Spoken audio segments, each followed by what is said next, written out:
Use of force authorized.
Use of force authorized.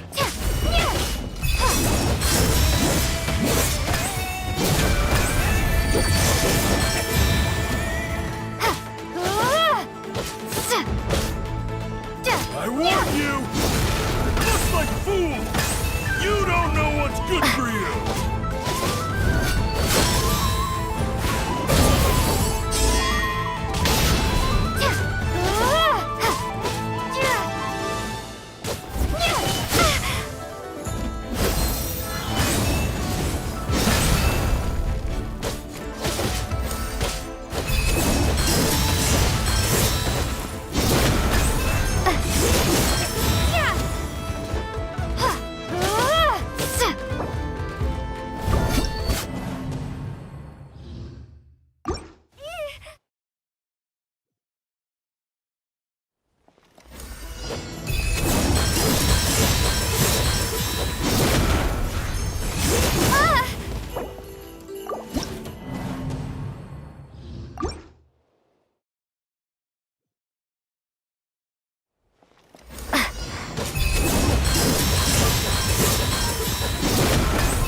Fool!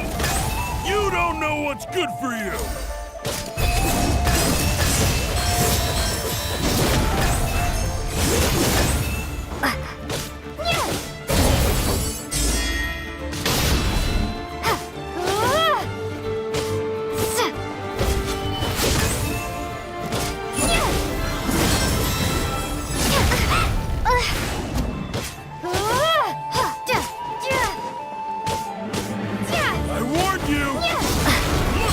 Fool!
Wish me luck!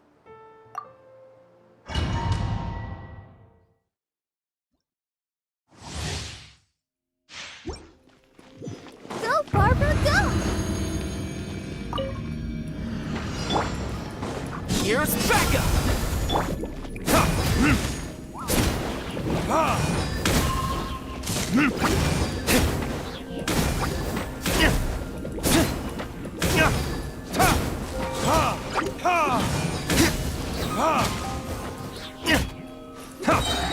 Time for your arraignment!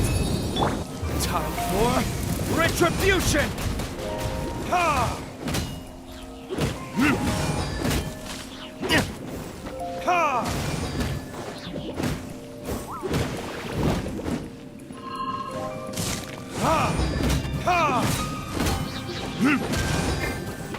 Fire it up!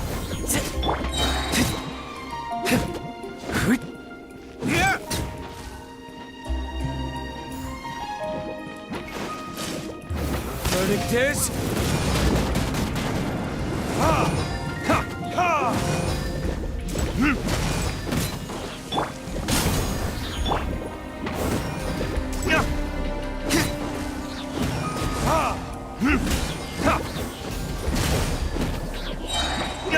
Burn!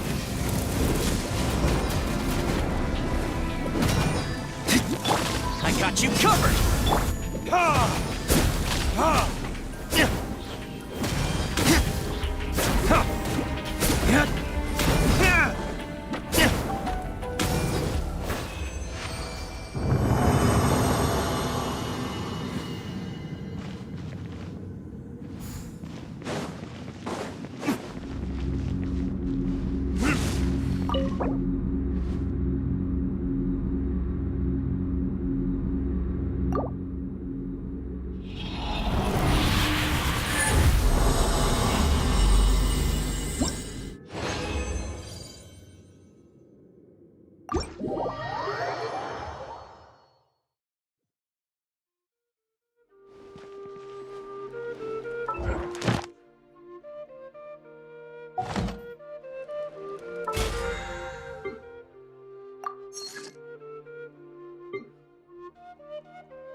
Ad Astra. Thank you for complete. Ad Astra.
we made it to Sumeru, our next objective should be to head to Sumeru City and find a way to meet with Lesser Lord Kusanali.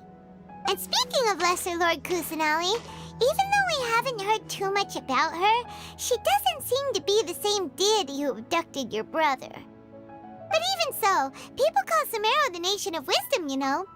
If we can get a chance to meet the God of Wisdom, maybe she can give us some useful information. But, Paimon doesn't know the way to Sumeru City. Maybe we can climb up to that spot with the statue of the Seven on it. That'll give us a way better view of things. Even if we can't see exactly where the city is, at least we'll be able to check for some smaller settlements nearby. Wait a second. Look! There's someone up ahead! Perfect timing! Now we can just ask for directions rather than wander around like lost adventurers. Hey there! We're not from around here and seem to have gotten a little lost. We'd like to ask for some directions. Huh? Did they not hear Paimon? Hey! You over there! Could you give us some directions? Huh?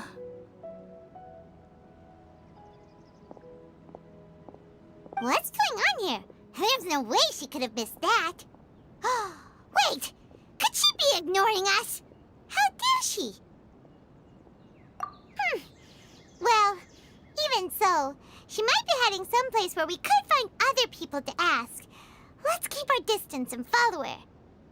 When we get the chance, we'll just ask someone else for directions.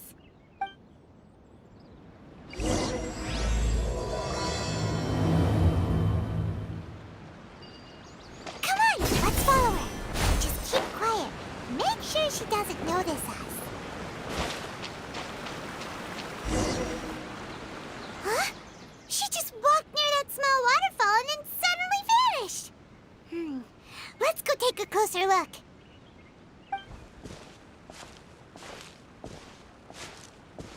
Paimon thought this cave would lead to a village or something, but, it looks like that's not the case. Look, she's sitting over there. Wait, she couldn't possibly be living here, could she? What should we do now? Do we try asking her for directions again? All right, then. It's not like we have anyone else we can ask. Even if she's not very friendly, we just need her to point us in the right direction. That's all. Oh. What a lovely smell. It's coming from that sensor over there. This is definitely not your typical place to call home, but at least it smells nice. Maybe living here wouldn't be too bad after all. Huh? What's the matter? You don't look too good. What? Is the smell making you feel sick? Strange. Paimon doesn't feel anything.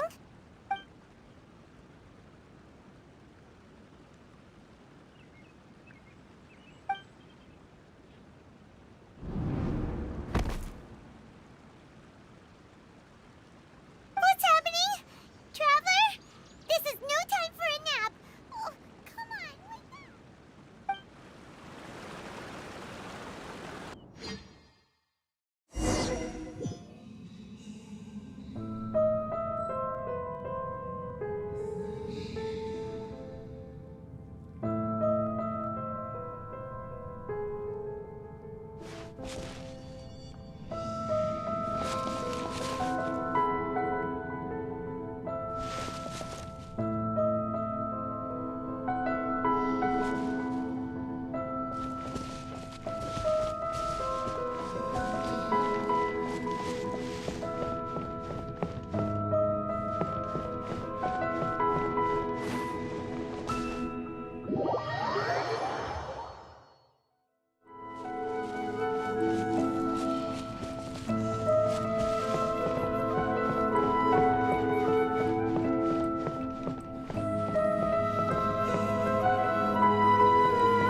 Traveler's been out for a long time now. Yes, you can relax. Believe me, Master is extremely knowledgeable. If he says that she's going to be alright, then there's absolutely nothing to worry about. Oh, are you awake now? Oh, thank goodness! Traveler, you're finally awake! Well, we're at... Good question. Where are we?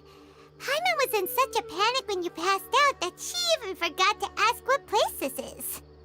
This is Gandharvaville. It was originally built by scholars from Sumeru as a place to rest in the rainforest. Now it's mainly used by the forest rangers as a base of operations. My name is Kale. I'm a trainee forest ranger. My master and I found you passed out during our patrol, so we brought you here.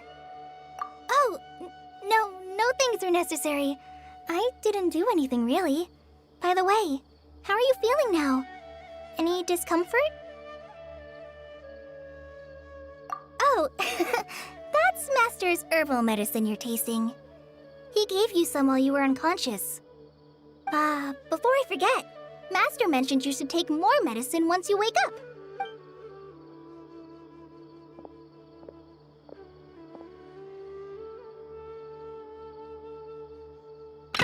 Whoops! Kale, what's the matter? Were you trying to retrieve the medicine? As I've already told you, you must be careful with these. I'll get it for you once I am finished here. Sorry, Master. Now, the guide to Avidia Forest's edible fungi is clearly posted on our bulletin board, but if Farbode forgets which mushrooms to avoid one more time, I'll have no choice but to leave the guide somewhere a little more visible. Like right smack on his forehead so others can remind him to be careful. Right? This is the second time he's come down with food poisoning this month. I'll be sure to give him a good talking to. Yes, please do. If, on the off chance, Farbode simply enjoys having little imaginary fairies dance before his eyes, then we'll just let him be. But the next time he requires any of our medicine, be sure to charge him accordingly.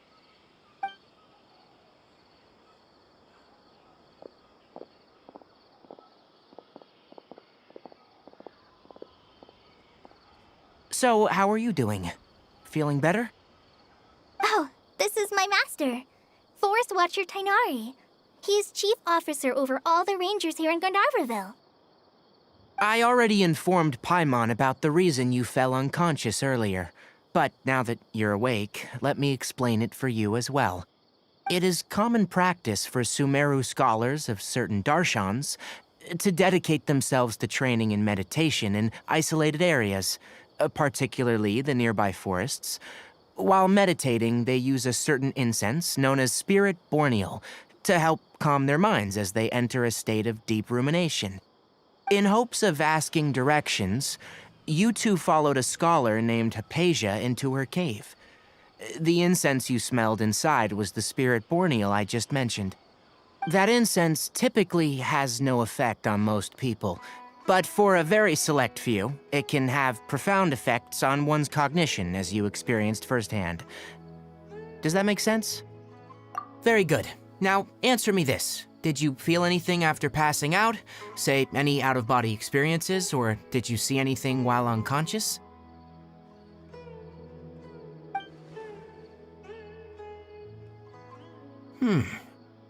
Kale, let the others know to stop bringing their patrol logs here for now. Huh? Why? Because these two will be staying here for the next few days. They can have my room and I'll bunk with Amir. Now get a move on and be sure to do as I've said. Yes, Master Tainari.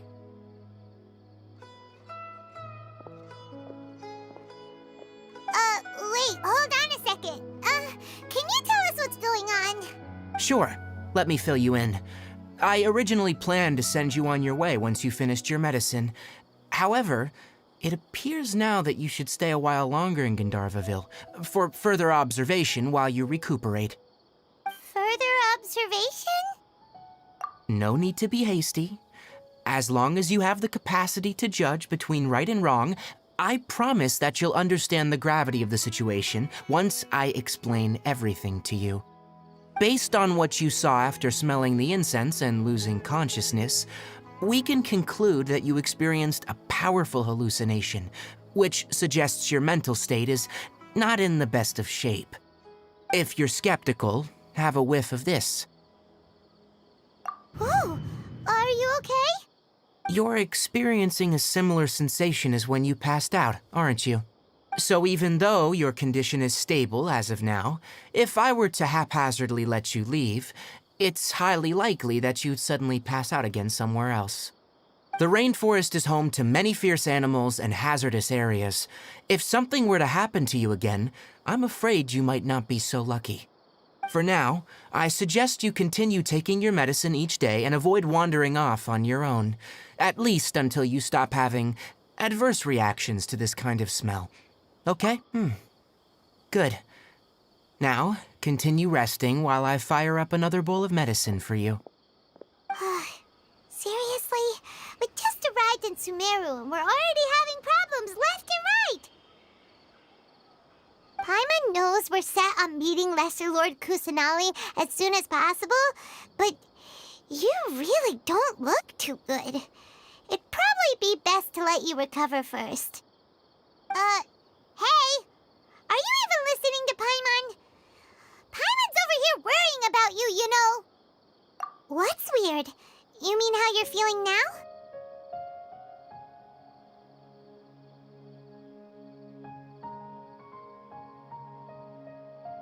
You mean the vision of tree roots and red skies you saw? But if those weren't hallucinations, what could they be?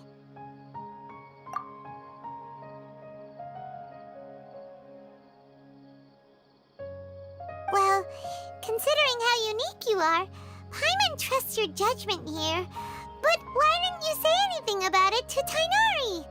If he misjudged your condition, then there's a chance you could get worse, right? Huh? You mean that Tainari already knows that what you saw weren't hallucinations? But if that's the case, why would he try to hide that from us?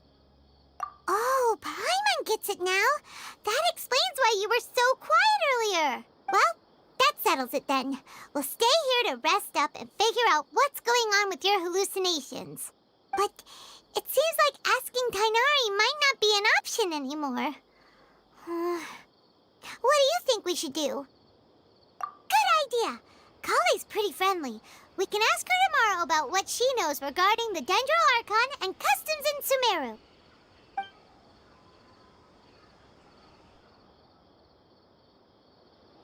Rise and shine! Come on, it's time to go find Kale! Ha!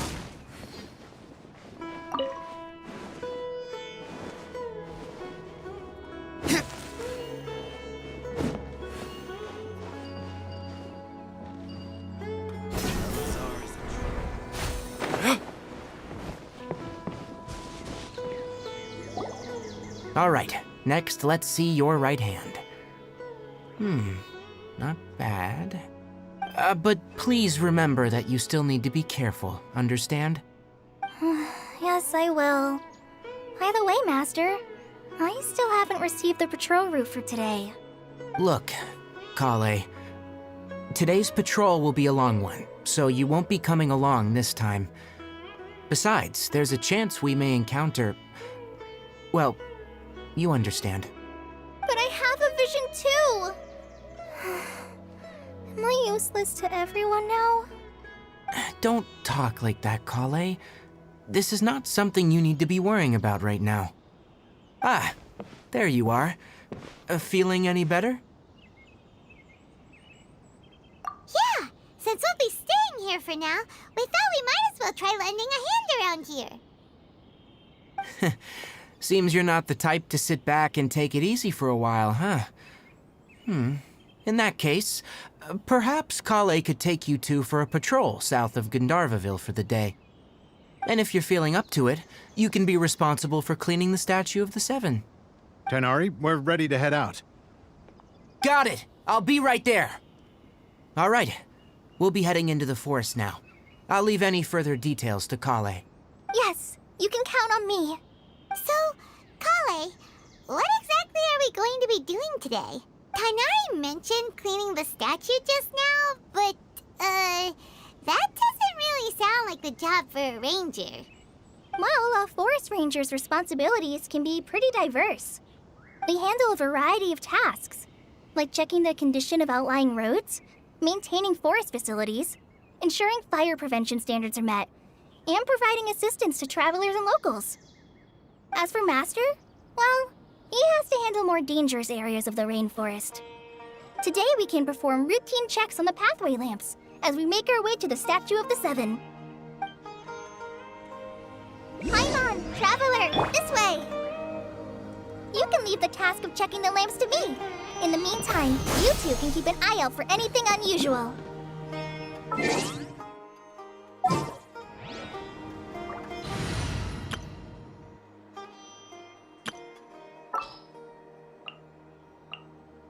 Wish me luck!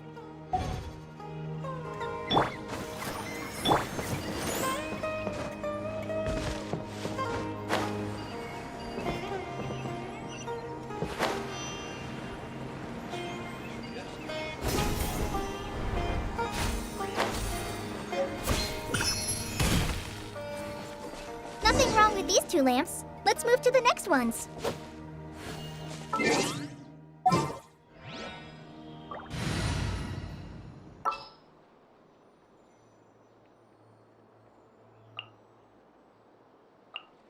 Behold, the...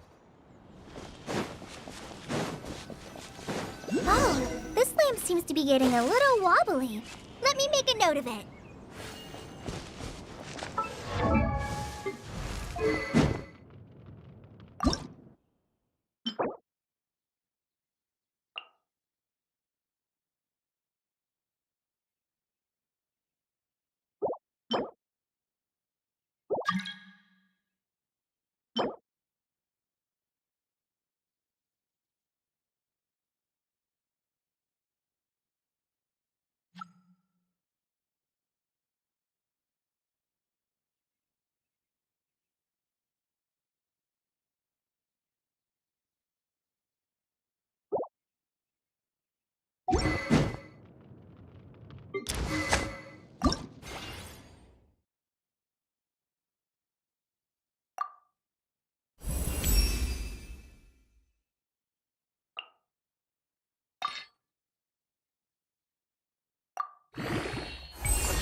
I creep.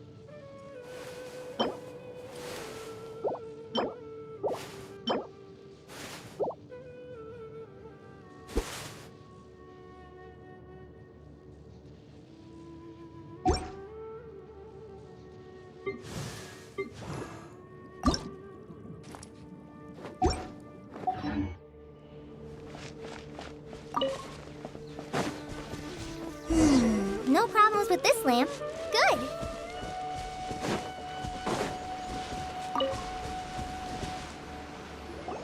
The Statue of the Seven is up on top of that large rock formation. You must have seen it when you came down this road before. It's pretty high up there, isn't it? Don't worry. If you're afraid you can't make it up there, I'm sure Master wouldn't mind if you don't clean the statue. Oh? I guess I'll leave it up to you then. There's not much footing once you reach the statue, so be careful up there. Paimon will fly up with you and help you with those hard-to-reach areas. By the way, Kale, do you know anything about the Dendro Archon? You know, what's she like? That depends. Are you referring to Greater Lord Rukkhadevata or Lesser Lord Kusanali? Huh? Greater Lord Rukkhadevata? Oh, is that the name of the former Dendro Archon? Uh-huh. Greater Lord Rukkhadevata was Sumeru's first Dendro Archon.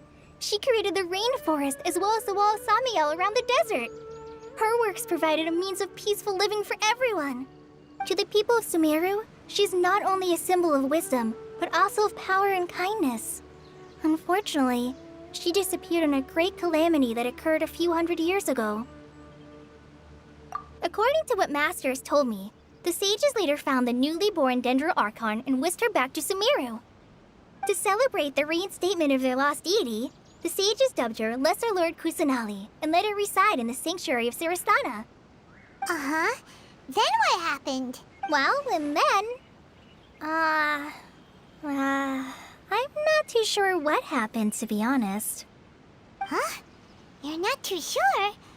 But aren't you from Sumeru? Yeah, I'm from Sumeru. Maybe it's difficult to discuss this topic with strangers. If that's the case, then don't worry, we understand. No, it's not that. I'm not trying to hide something from you. Besides, I don't consider you two strangers. Because you two know Amber, right? Wait, Amber? You mean... Yes, that's her. I once lived in Mondstadt for a while, and she helped me a lot during that time. You could even say that she helped me become a new person. There's no one like Amber. She lives life to the fullest while always adhering to her strong sense of justice. She's ready to answer the call for action at any moment, but is also very understanding of others. She's like the spark that lights the fire in everyone's heart around her. If you ask me, she's a prime example of a true outrider. She's the first person anyone coming to Mondstadt will meet. Sorry. Paimon thought the work of Outriders was a little different from what you just described, but one thing's for sure, you really like Amber. Sorry. I was rambling on just now. It must have sounded kind of weird. It's alright, Kale. Knowing that you're a friend of Amber somehow makes Paimon suddenly feel a lot closer to you. So, how do you know that we've met Amber? Well, after I returned to Sumeru, Amber and I have stayed in touch by writing each other letters. In one letter, she mentioned that Mondstadt was attacked by a fearsome dragon, but the city was saved by a mysterious blonde traveler and their floating companion. I knew you two were the ones she mentioned in the letter the moment I saw you. But, considering everything you've been through that day, I thought it'd be inappropriate to bring it up. So that's how you knew. Yep, so please know that you two have my complete trust, really. I wish I could tell you more about the Dendro Archon, but I have been away from Sumeru for some time, and I haven't read any books. Sorry. That's alright. You've already helped us a lot. We had never even heard of Greater Lord Rukkhadevata or the Sanctuary of Surasthana until you mentioned them. Oh, I'm happy that was helpful. There is one thing I want to ask, though. Why do you two want to know about the Dendro Archon?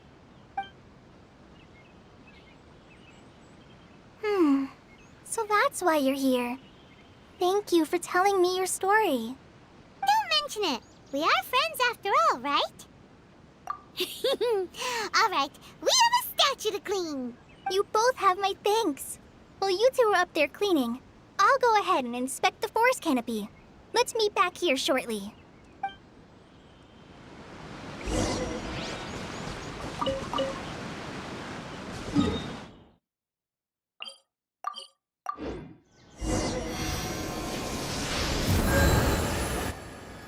Huh. Now that Paimon looks at it, the deity that's carved on the statue is kinda small. Do you think she's supposed to be Greater Lord Rukkhadevata or Lesser Lord Kusanali? The name does seem to fit the statue somehow. Well, anyway, we'll have to figure that out later. Let's get started on cleaning the statue. Paimon will fly up and take care of the top, and you clean everything below.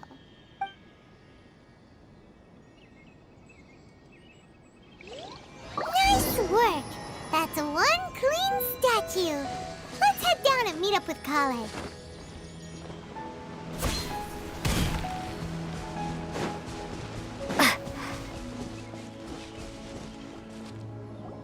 Kale, we're back!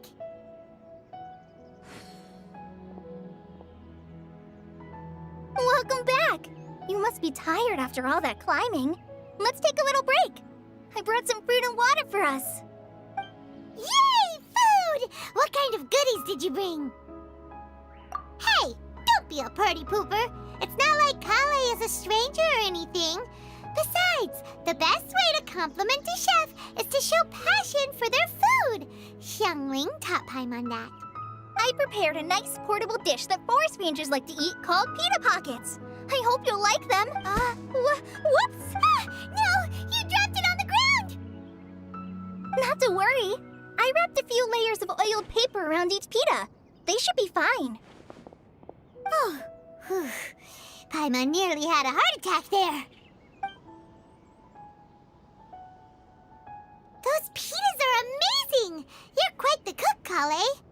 Thank goodness you wrapped them in paper. Paimon wouldn't have been able to sleep at night knowing something so tasty had been wasted. You really know how to compliment the chef, Paimon. Since you liked it so much, I'll be sure to give you a copy of the recipe sometime. I'll even include all my personal cooking pointers, so you'll be making your own pita pockets in no time. Yay! Thanks, Kale! It's hard to believe someone as diligent as you could have clumsy moments, too. Oh, I guess it happens from time to time. So, Kale, don't you think that Tainari's a little too strict with you? He won't let you touch anything without his permission. Paimon knocks stuff over all the time flying around the Traveler, but she's never said anything. Everyone has their clumsy moments. No, you've got the wrong idea about Master. Sure, he may seem a bit harsh at first, but with some time, you'll see that he's actually very kind-hearted. I've heard the veteran rangers say that Master is from some ancient and mysterious race that is known for their cunning wit and reclusive nature, but Master's actually very kind at heart. Oh, by the way, you've heard of the Academia, right? Well, there's a group called,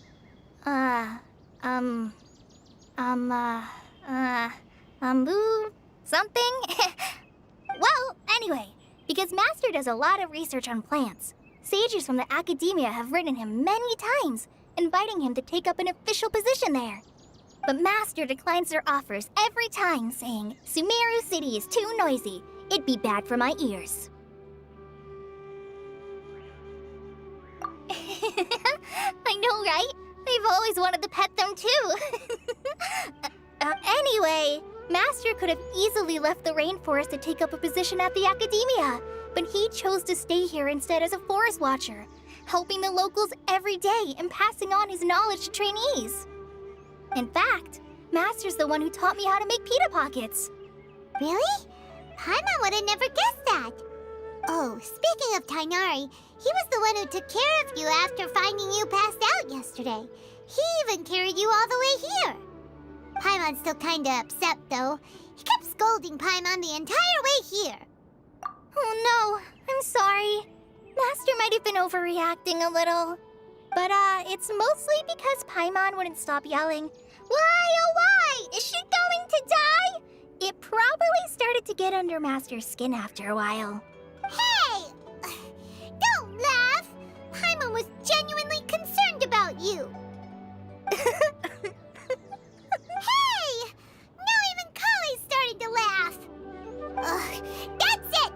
Paimon won't forget this! It's time for some Paimonial wrath! No! Don't touch me!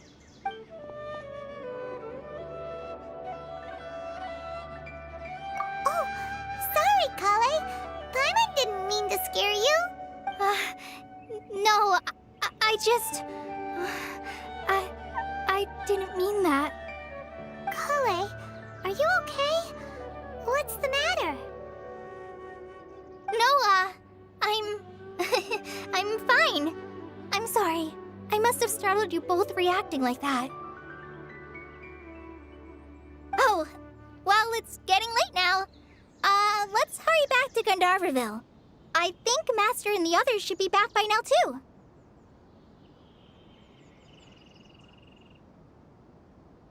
What was up with Kale just now? And why is she in such a hurry all of a sudden?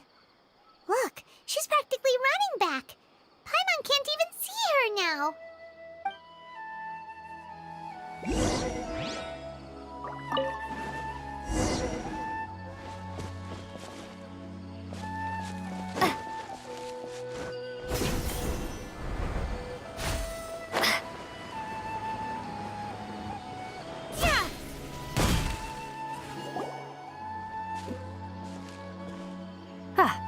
Traveler.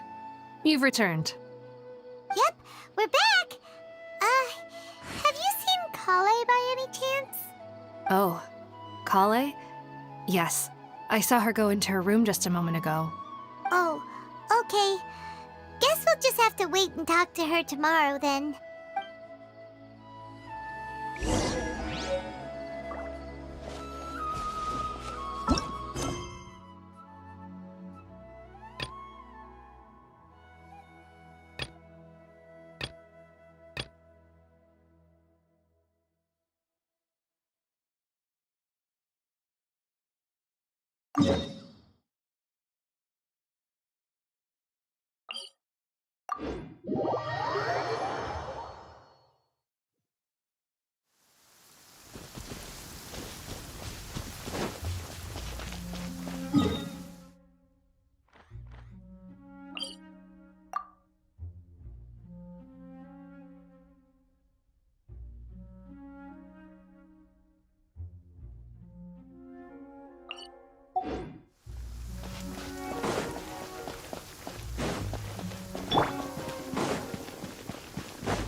Time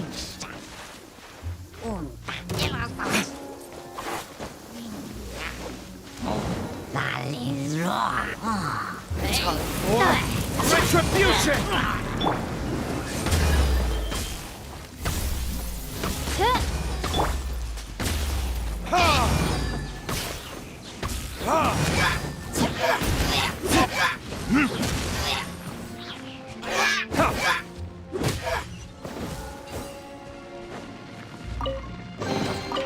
I suppose this will do.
Better than nothing.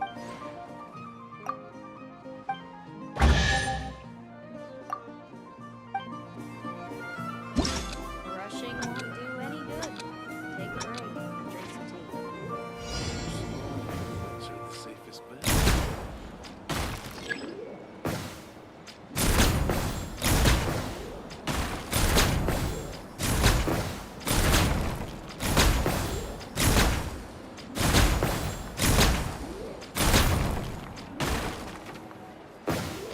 Rushing won't do any good. Take a break. Drink some tea.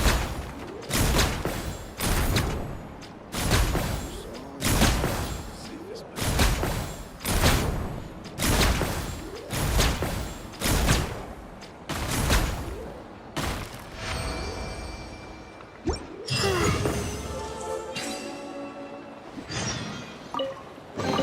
Maybe she's in a better mood now. Let's go check on her.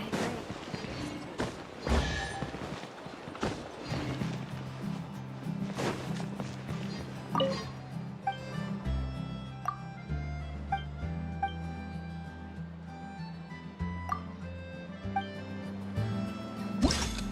Rushing won't do any good. Take a break. Drink some tea.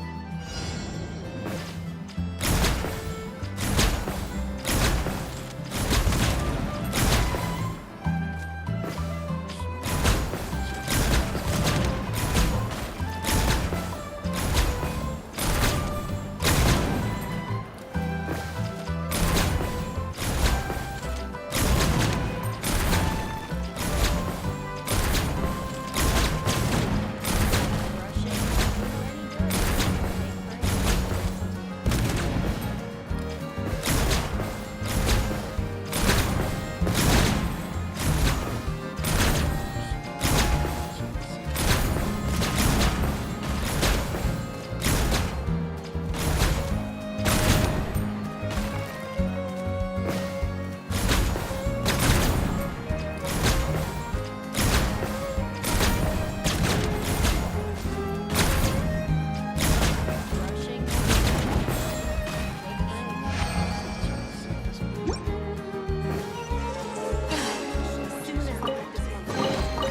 break. I suppose this will do.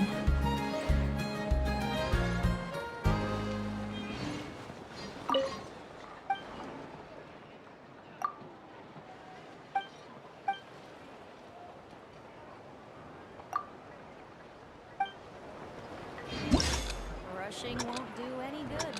Take a break and drink some tea.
Hey, old man. Still kicking, I see. Huh. Didn't buy the farm during the expedition? Thought you might have fallen into some pit somewhere, what with how long it's taken you to come see me. Ah, you worry too much. When it comes to pits, I've been the one doing all the digging and burying. Who are these two?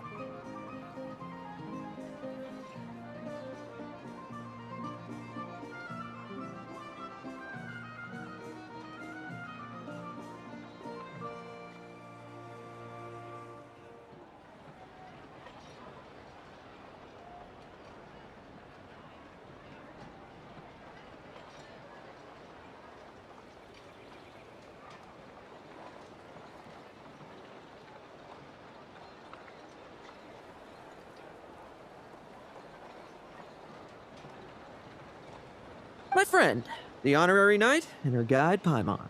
Honorary Knight. The same one that resolved the Storm Terror incident.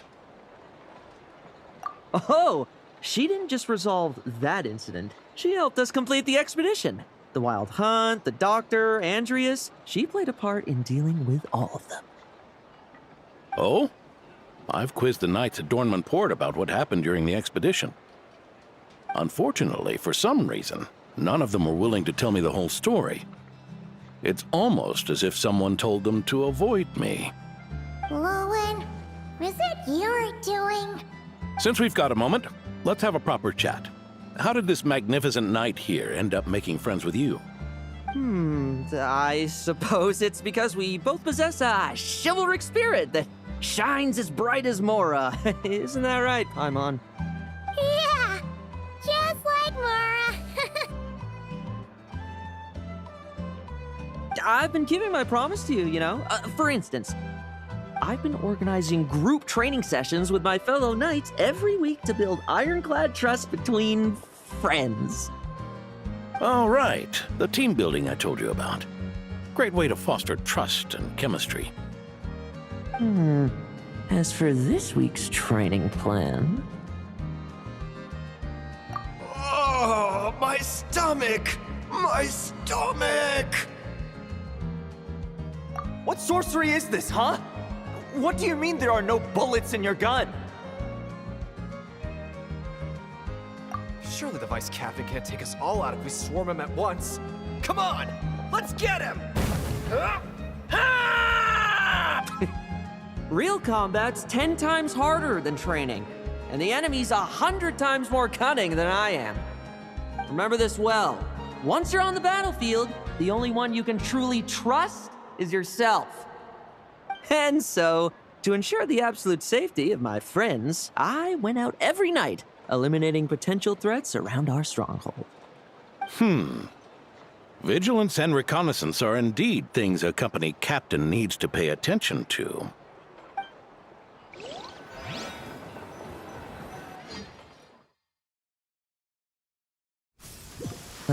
Vigilance, reconnaissance, it's so much trouble. And for what? Enemies who disappear quietly won't disturb anyone's sleep.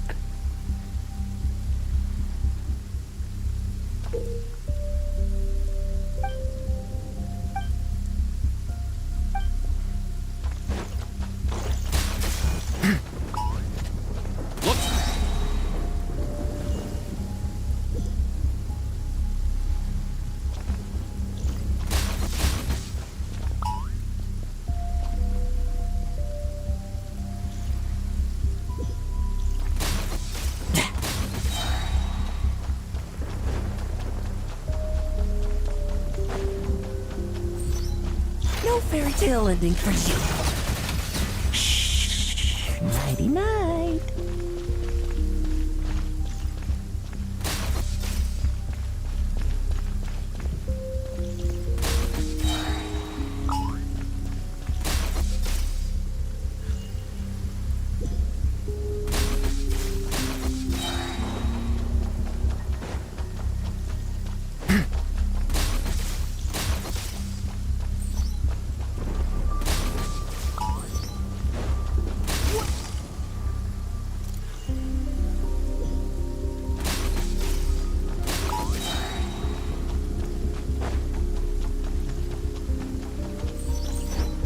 Struggle all you want.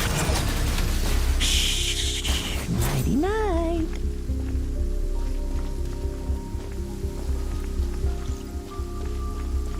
Have you heard? There's a strange guy wandering around these parts. I heard. We've lost lots of comrades at his hands. Where'd he even come from anyway? You must have a death wish messing with the Oprichniki.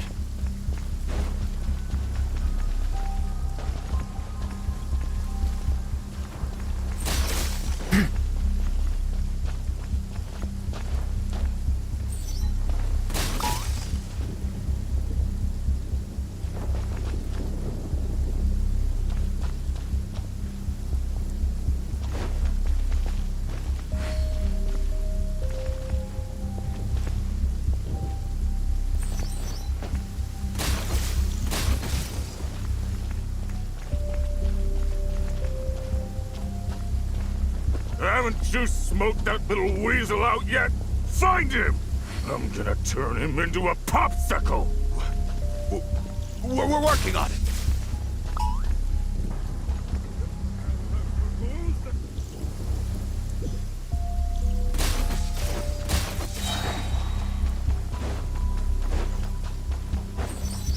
No fairy tale ending for you. Shh. Nighty night.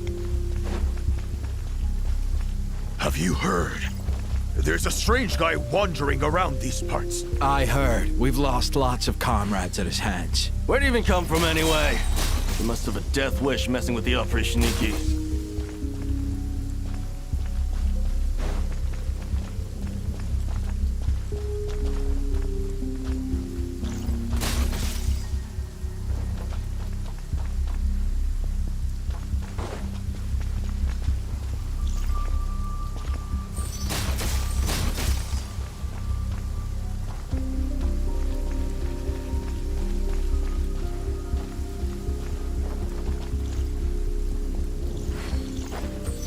Like lambs to the slaughter.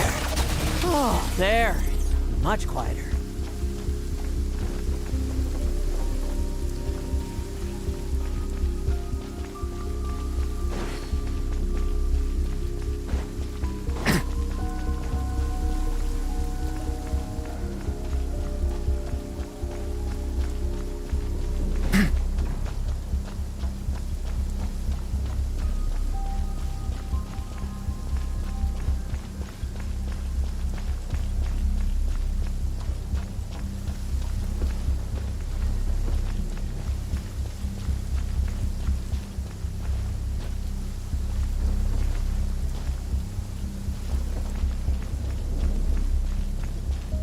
Haven't you smoked that little weasel out yet?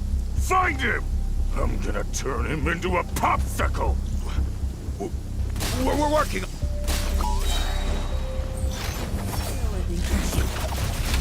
Enough messing about. Time to wrap this up. Those meddling knights. Will they ever stop getting in our way? People who can't stop yapping about justice really get my goat. Especially when one of them's launching sneak attacks all day. Why?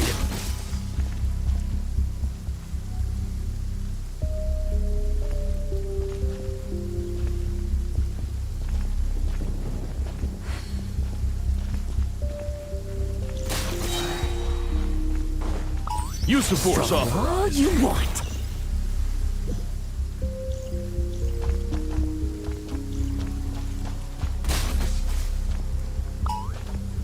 Use the force authorized.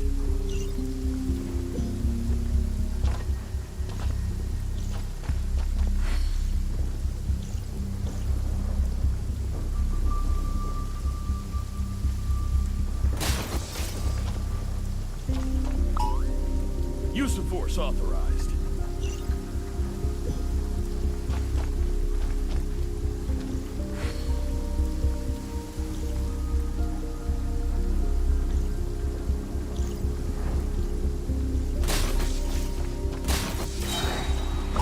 Use of force authorized.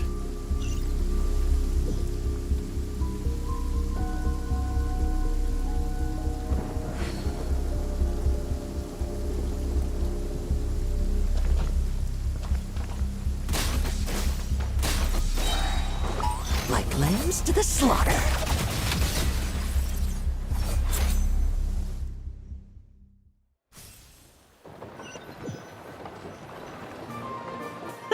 Just ensuring my friends get a good night's rest. All in a day's work, you know?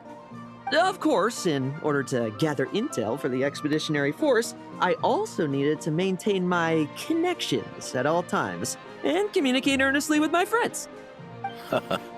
I didn't expect you to have matured so much from one trip. Come, let me sprinkle some more salt on the cut.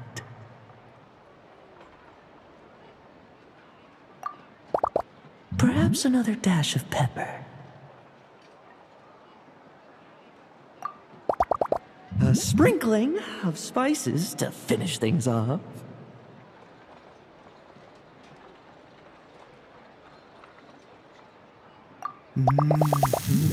Now this is how you grill me. Here, would you like some?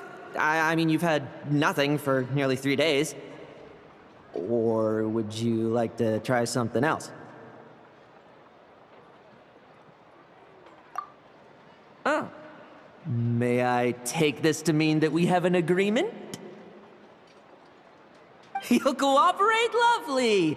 That makes us friends from now on. And you know how it is between friends. No betrayal.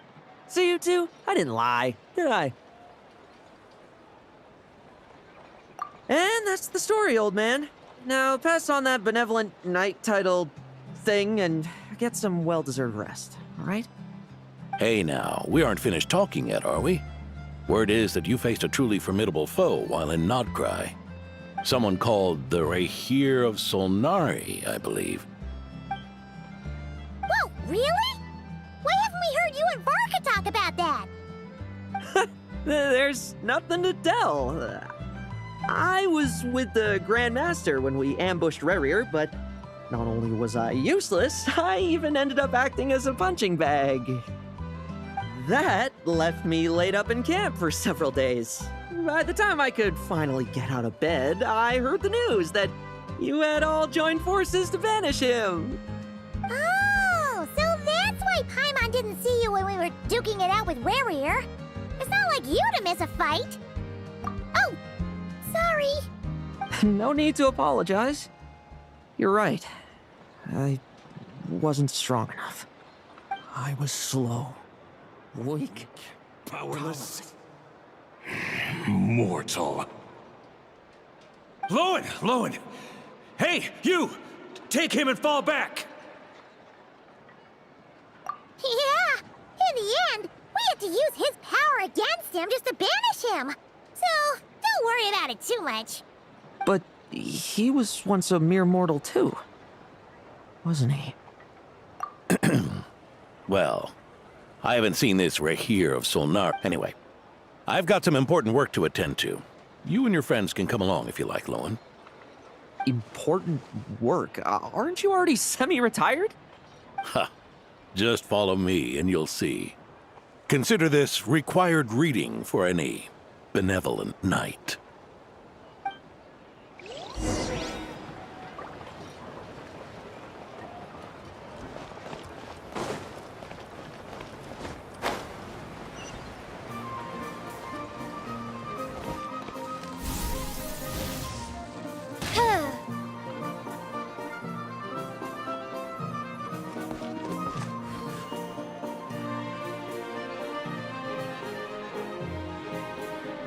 It's the same as in transport. Safety first. Ah!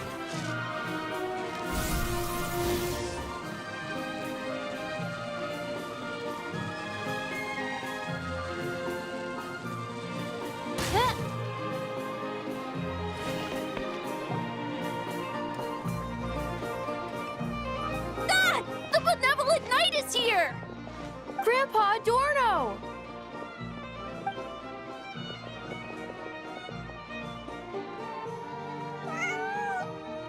Hey now!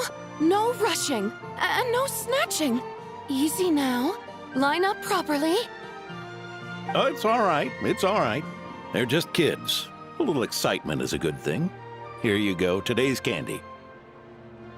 Thanks, Grandpa. Ooh, this is great! Is this the important work you spoke of? Oh, we're just getting started, recruit. Try to keep up.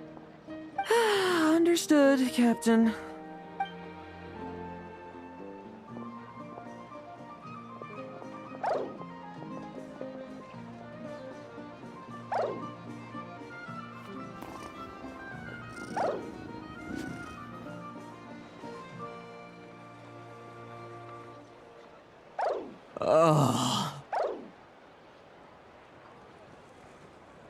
I should be the one asking you. How are you so skilled at this? I can barely imagine our honorary knight doing things like this all day long. We don't spend every waking hour fighting bad guys who want to destroy the world, you know? Also, the world would be a way scarier place if that happened every day. Daily routine, huh? I've been back in Mondstadt for a while now, but that thing hasn't been easy. Not long ago, camping in the wild and facing constant danger was our daily routine. But you were still on the expedition then, right? Now you can finally relax. Oh, you think so? Personally, I find it hard to feel at ease with any sort of daily routine. It was the Animo Archon who scattered the snowstorms that once swept Mondstadt, the Knights of Favonius who won the peace we now enjoy through conquest. A single, unexpected incident could bring it all crashing down. So, rather than waiting for someone to turn my daily routine on its head, I find it more reassuring to follow an extraordinary routine. We knights are needed precisely because the world is so fragile. Oh, are you done handing out the candy already? Indeed. Looks like you're all wrapped up here as well. Thanks for exercising such patience. This next task should give you a chance to stretch your legs. We're going to patrol the surrounding area for monsters. Monsters? What, are the knights short-handed? You haven't held a sword in years. Hey now, my retirement isn't official yet. It's just a patrol. I'm still more than capable of handling myself. Things did get a bit tough a while back, but look at me now, eh? Might as well get going while I still got pep in my step. Never one to sit still, were you? Fine. Where are we headed?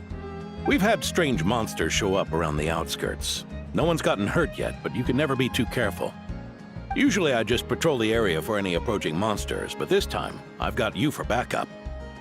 Yeah, forget about just patrolling. We can take them all on, no problem, right?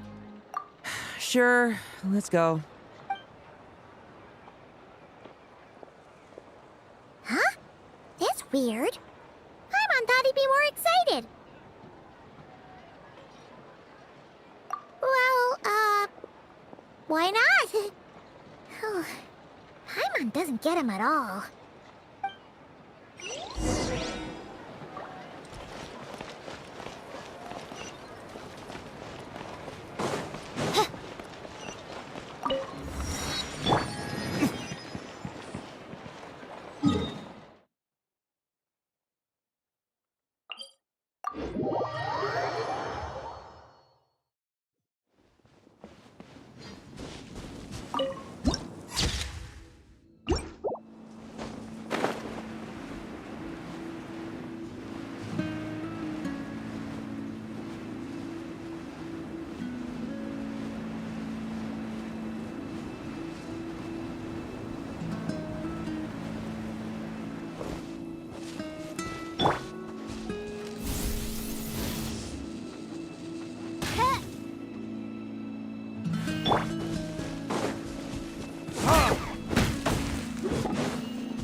Verdict is...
signs of anything unusual here. Are there really monsters nearby?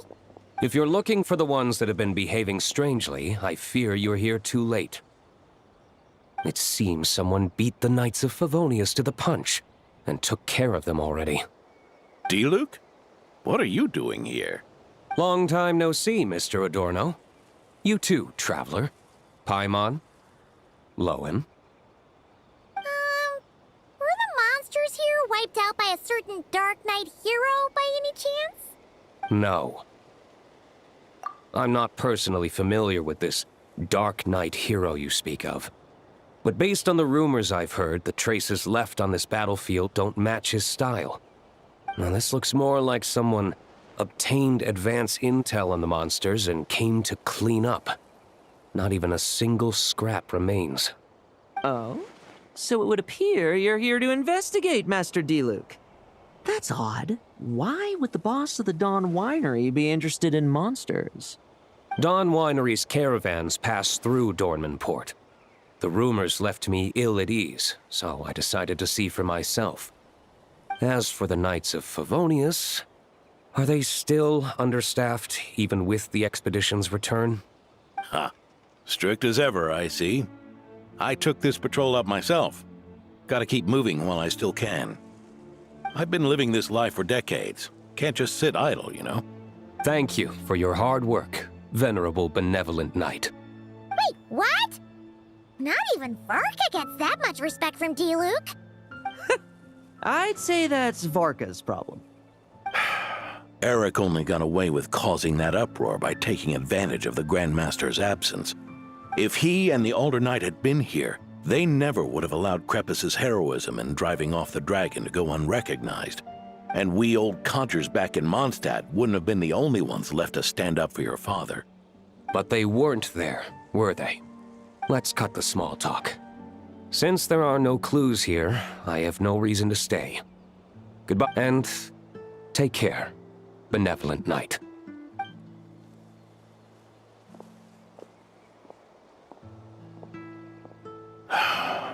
Ursa. Eric. Even when gone, some foes leave wounds that won't easily heal.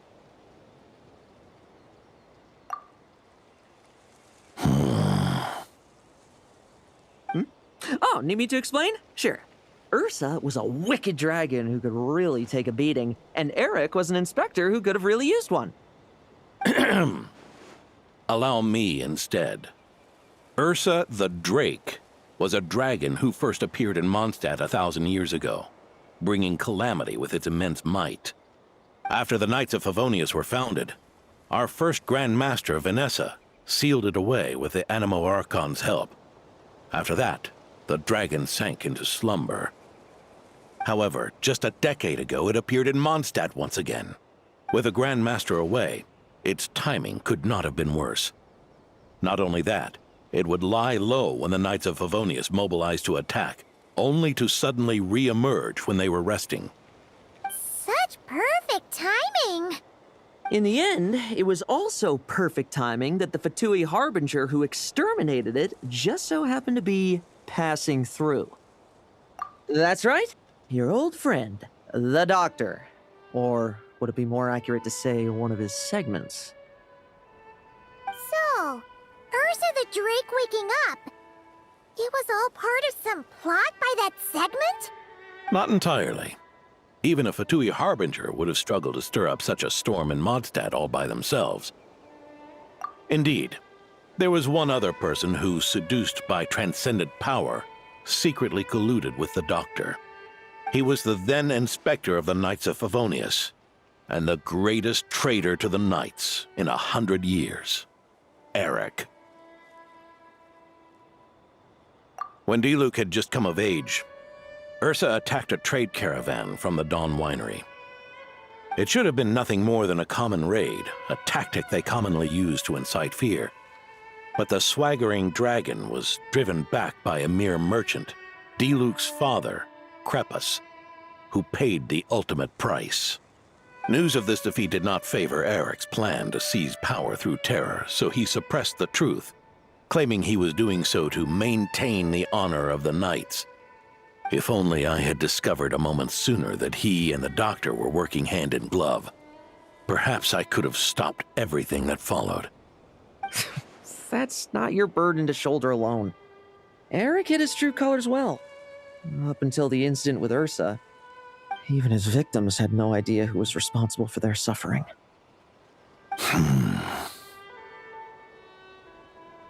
We needn't continue to live in the shadows of scum like that, old man. You've got a point. We've got long lives ahead of us, after all. Let's get on with our next task, eh? This should lift your spirits a bit, I'm sure. We'll be assisting the 10th Company with their research.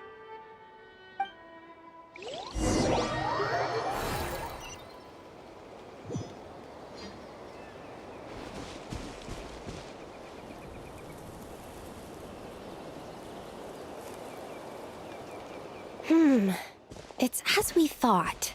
The magic Miss Alice left behind isn't so easily understood. Hey, Sucrose!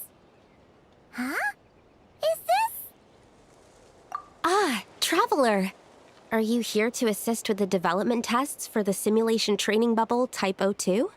Is that the magic bubble that can recreate memories? I was told not long after my return that I could use this to catch up with the various events, large and small, that transpired during our absence. But using this level of magic for, well, storytelling seems like a huge waste of resources. You're not alone in thinking that. Our investigation team quickly recognized its broader potential for training simulations. If we could recreate formidable enemies from Senior Knight's memories and incorporate them into realistic, safe training simulations, that could help raise the whole organization's combat prowess. However, we've been debugging the bubble for a while now, and we still haven't fully grasped its underlying principles. We're also struggling to balance realism with safety. Safety? Doesn't sound like something Alice would give much thought to. That's so. Sounds interesting. Let me give it a shot. You're not here to take part, are you, Pops? Oh, not to worry. I know exactly how much strength these old bones have left in them. I'm just here to provide the memories inside my head. Oh? Then who was the tester in your original plan? Miss Sucrose, the test arrangements are... Lauren. Theodore. Why are you... Yeah, I just happened to come along with the Dorno to test this simulation training bubble. I take it you're the scheduled tester? Yes, that's right. And these are? Let me introduce you. These two are the honorary knight and her guide, Paimon. The honorary knight? I didn't expect someone so distinguished. And this is Theodore, a trainee medic with the 8th Company. Like you, he's one of Lowen's friends. Lowen? Friends? Oh, no need to sound so surprised. I have plenty of friends. Don't I, Paimon? Yeah. Paimon wonders how much this guy's friendship fee was. Theodore, isn't rescue and medical care more your thing? How did you end up getting roped into testing? I actually helped to construct this simulation, so I understand a few of his basic principles. Besides, I trained to become a knight too. And even if something happens, I should be able to patch myself up. But you needn't force yourself to do this if Vice Captain Lowen's willing to take over. We might get more practical test data from frontline knights too. So... Yeah, I suppose Lowen's the better pick. Chin up, Theodore. If anything happens to Lowen, we'll be counting on you to treat him. All right. I doubt there's a memory out there that can hurt me, but let's get started, old man. Come on! Show me what passes for an elite foe in your mind. Don't get cocky, kid. You're not the only one who's been out on expedition with the Grand Master. Poke them, and they fall apart. I bet rabbit's more fearsome. Yeah. They call this a secret source automaton? Fancy name for a chumped up boy. Looks like my memories can't give you much trouble. No fluctuation in pain parameters. Should we switch to a more normal test subject? No need. Let's continue the test. Are you sure? I don't think my memories will yield anything worth fighting against at this point. Don't we have a knight right here who's faced more terrifying foes? Come on, show me the Rapier of Solnari, as you remember him. I'm not so disheartened that I'd fear his memory. If I'm still as powerless as he claimed. Be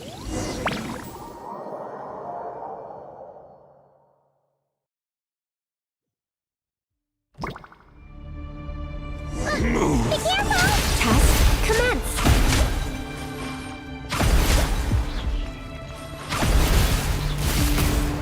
The moonlight betrayed. Pathetic. Futile. Did he really get that much stronger? Well, pathetic. It's your turn to feel afraid.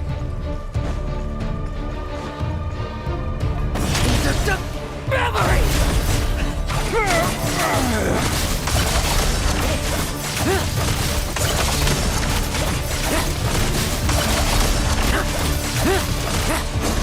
Let's fight! Mortal! For yourself! Moonlight betrayed. Hunt him down! Trim! I won't judge.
Stabilize it.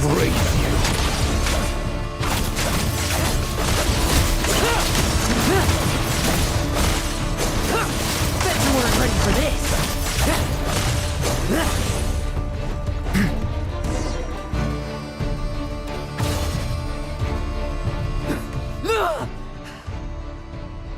Wake up! Lowen!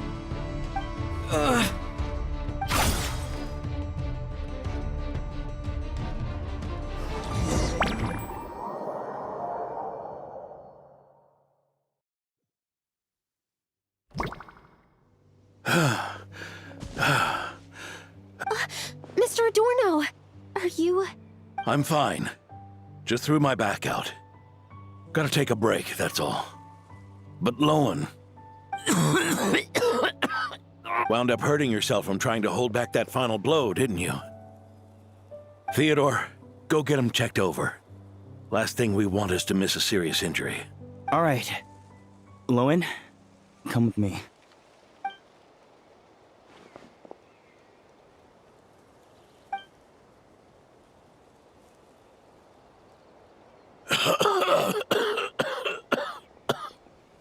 Mr. Adorno, are you all right? It's no big deal, just got old. Things stick with you once you're over the hill, waiting to be set off by the slightest exertion. Guess I'll have to ask Theodore for another prescription. Is there something up with Lowen? Could there be a problem with the magic? But if there were issues with the reproduced memories, the honorary knight should have noticed. Are you saying the problem lies with Lowen himself?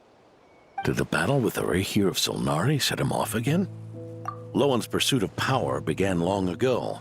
The traitor, Eric, collaborated with the Doctor on forbidden experiments in his quest for greater power. Lowen nearly became one of their test subjects. Experiments by the Doctor? Fortunately, the Knights tracked Eric's cronies down, uncovering their plots before they could act. They cut their experiments short and tried to transport their victims away. But we intercepted them in transit and rescued everyone. It's all right. It's over now.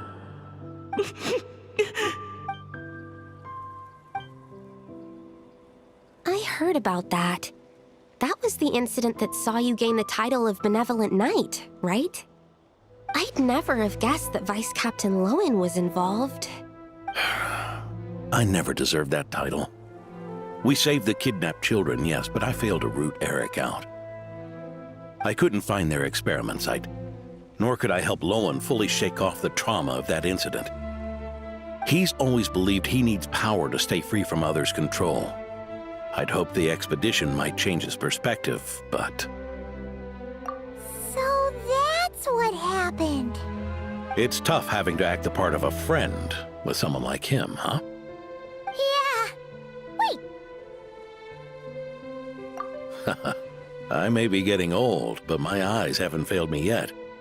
Ignoring his methods, the fact that he's found companions willing to play along with his little charade shows he's made at least some progress.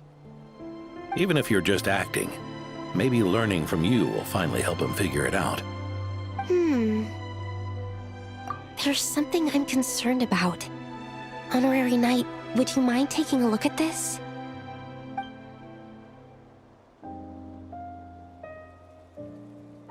Strange. Mr. Adorno said that Lowen's obsession may have caused the projection to spiral out of control. However, the simulation training bubble type O2's parameters were all normal. If anything, it was the power Vice Captain Lowen released at that moment that appeared unusual. So, you haven't seen anything like this before? No, it's not the elemental energy we usually encounter, and it isn't the Void Realm energy that Mr. Albedo talks about either. Do you have any ideas what it might be, Honorary Knight?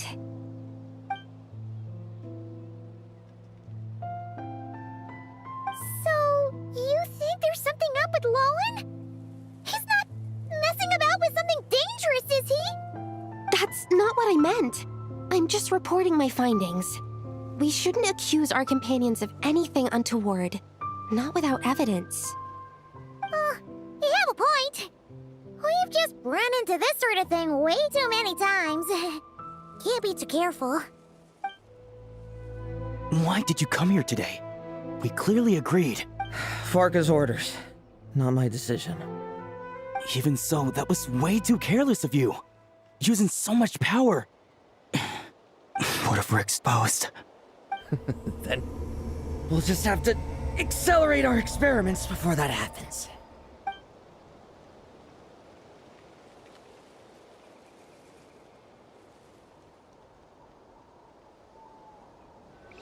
That's Lowen. He just upped and left yesterday without saying a word. Let's check in with Adorno and see if he's there.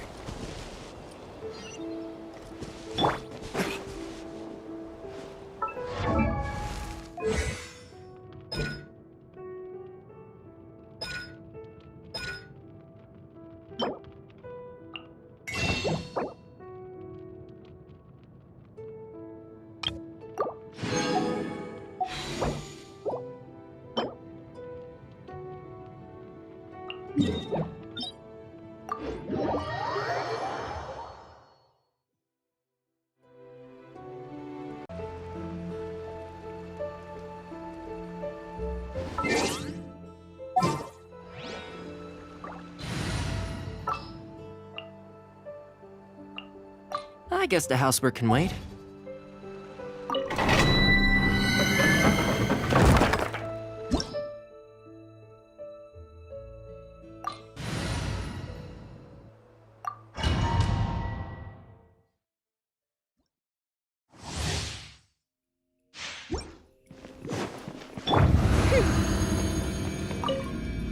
As you wish, mein Fräulein. Don't get too close! Burn! Ha! Ha! Ha! Ha!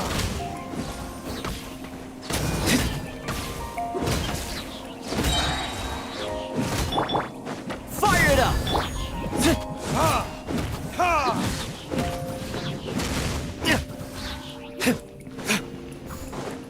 Time for retribution! Midnight Phantasmagoria! Check this out! Supporting fire!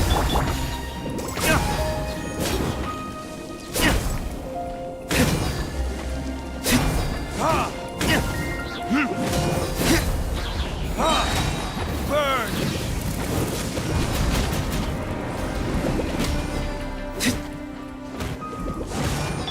Spring forth!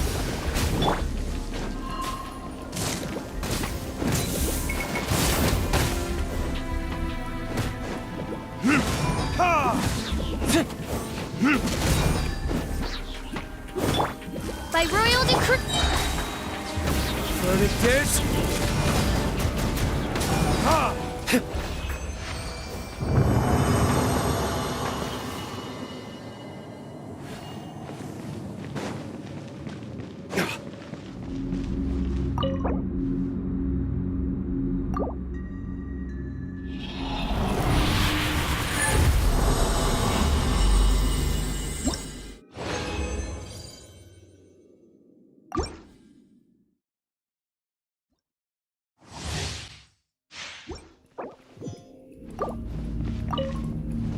As you wish, mein Fräulein. Don't get too close!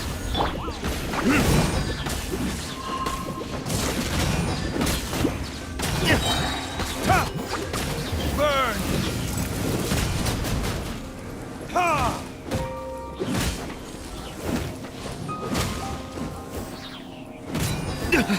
You will pay for that.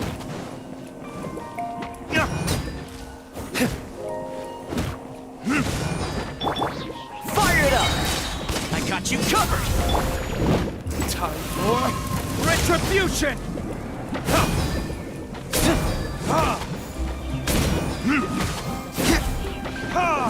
There can be no excuse for the pain.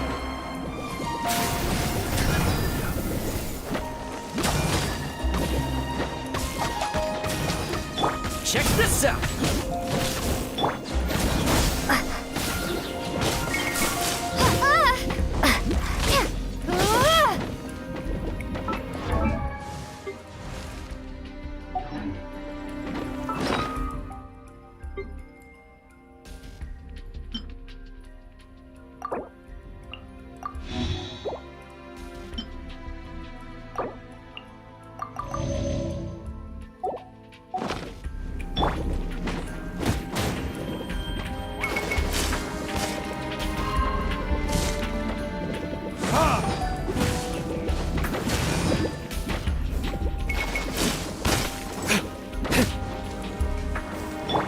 Don't get too close!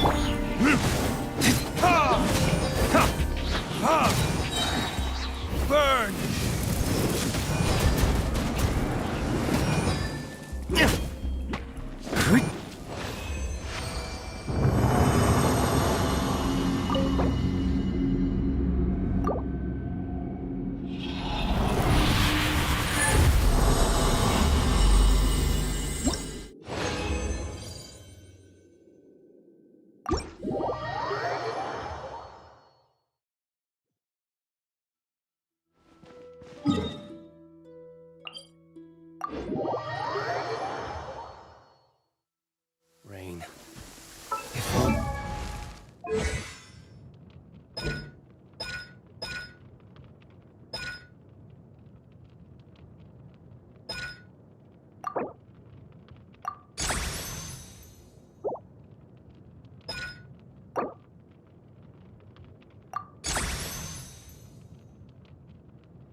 Listen, as long as you stick to your own path, it doesn't matter what Mother Nature throws at you.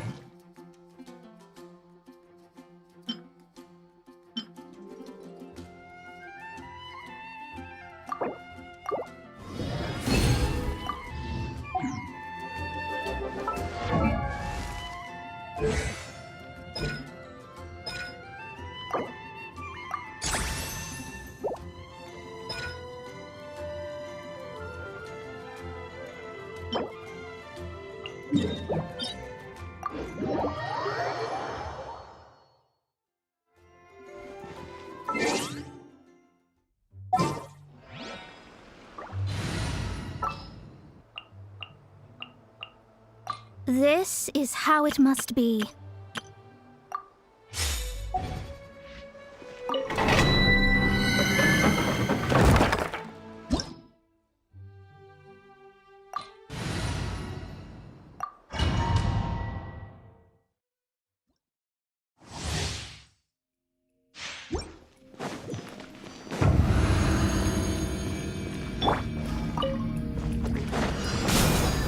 Motion to compel! Supporting fire! Ha! Ha!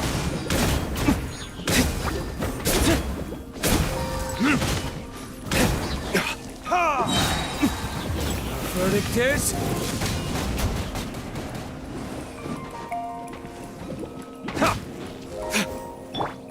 Fire it up! Boom boom!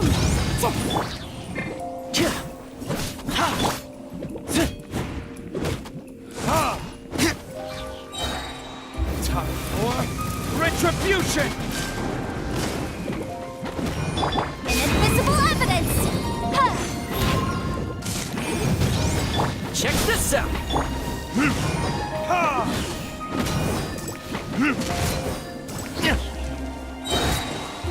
Verdict is...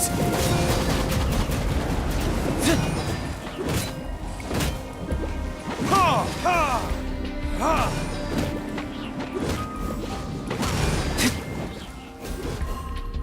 I got you covered! Fire it up! Ha!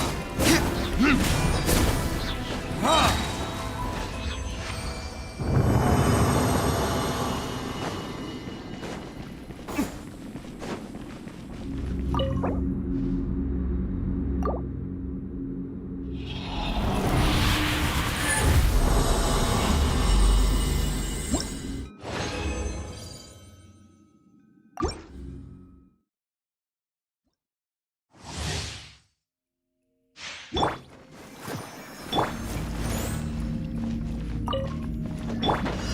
Motion to compel! The law has loopholes. Retribution!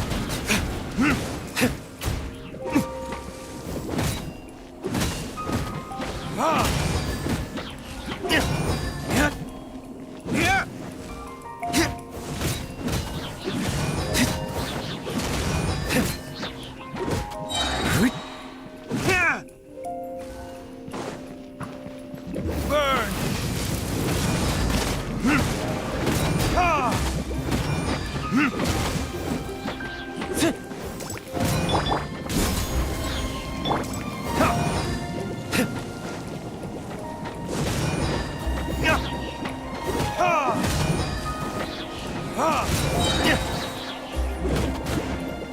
Time for retribution!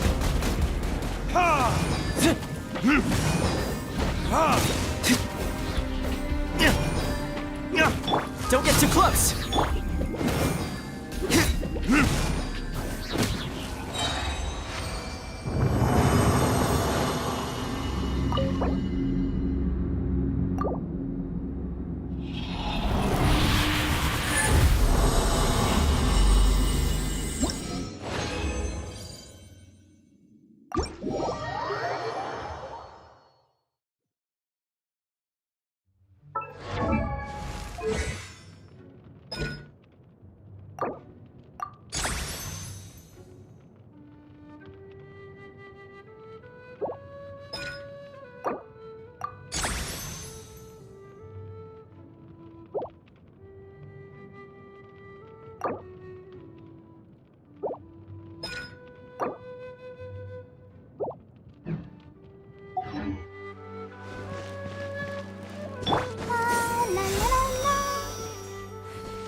Don't stay out in the rain for too long. You'll catch a cold.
Soon as I get this month's paycheck.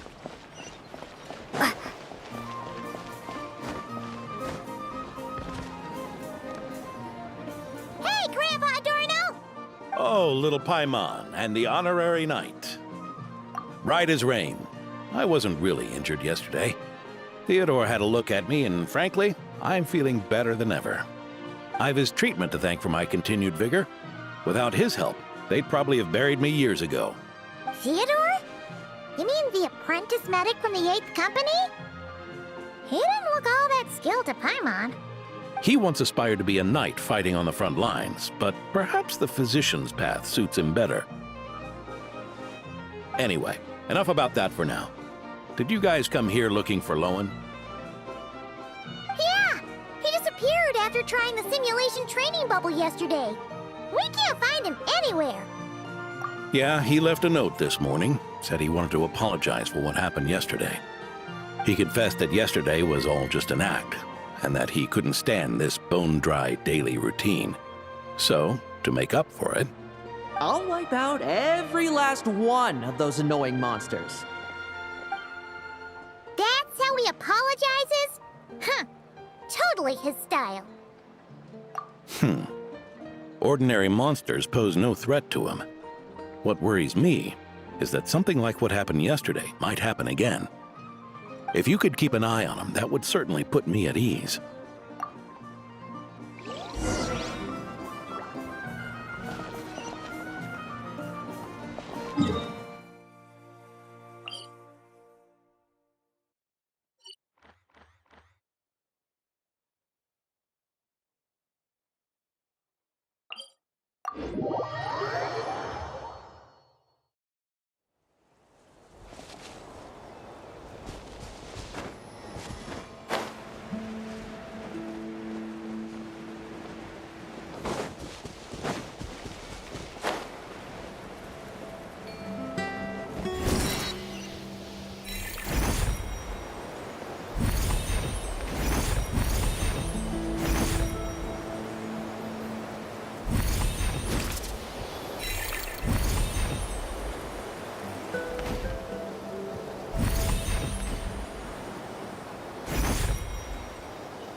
Guess you're the last one. You'd better put up a good fight!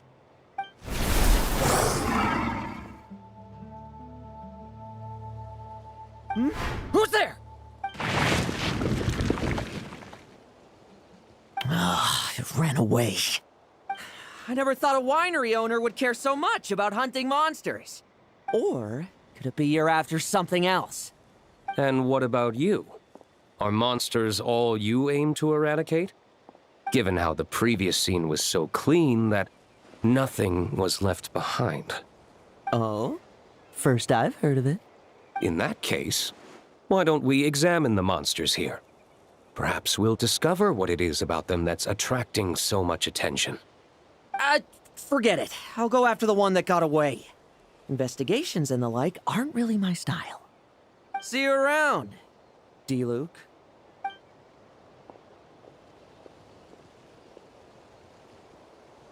That's the gist of everything that happened before you arrived. What's he trying to pull? Seriously! Forget punching bag night. It should be the needs a punch night. Yeah, Adorno talked about him yesterday.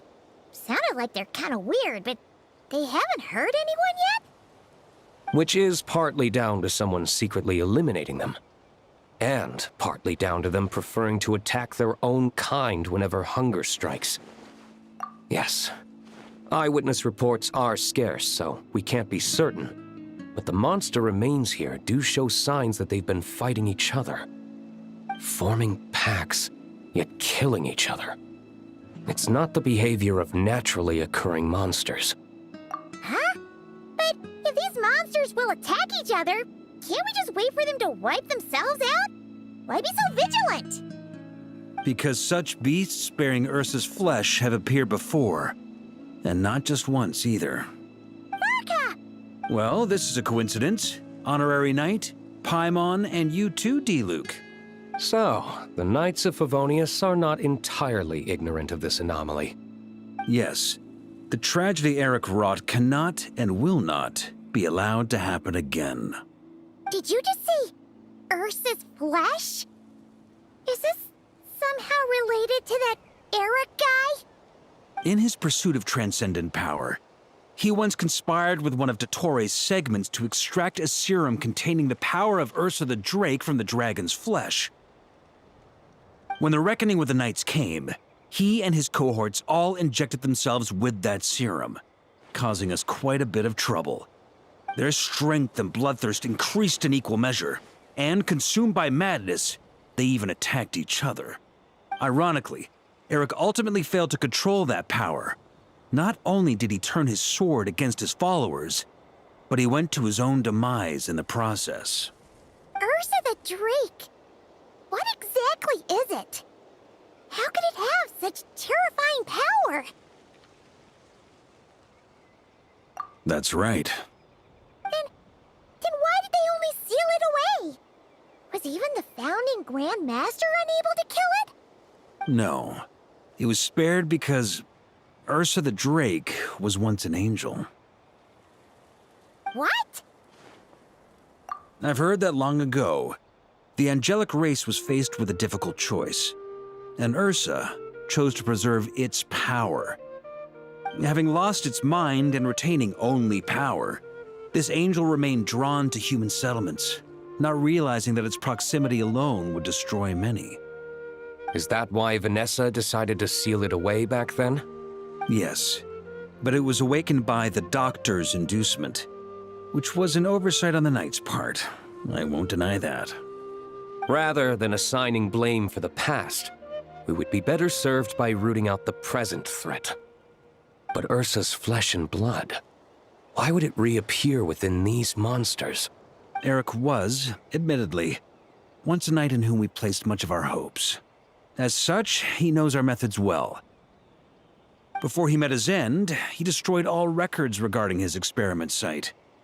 To this day, we have yet to find any information to locate it. I suspect we have the segment to thank for that too. But Dottores' backup plans were dismantled by the Traveler in Sumeru, a fact you're no doubt aware of. We believe this means that the covert measures he took in Mondstadt have also ceased to work. Oh, So those monsters, they all escaped from the experiment site? I'm afraid it goes deeper than that. Someone has likely restarted the experiments.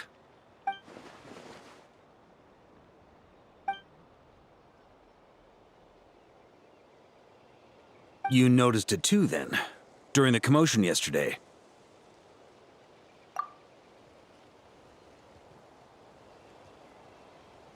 So it's possible that Lowen has been dabbling in forbidden experiments to gain extraordinary power. He isn't bad enough to do something like that, is he? Wealth, power, authority. Too many things can turn a good person into a villain. Ursa, Eric, neither of them were the bad guys you might imagine before they made their fateful choices. But no matter Lowen's intentions, it is my duty to pull him back from the edge before he goes too far. So, what do we do now? Keep investigating in secret? No need for that. That's why I'm here at Dornman Port. I'm going to find him and ask him directly.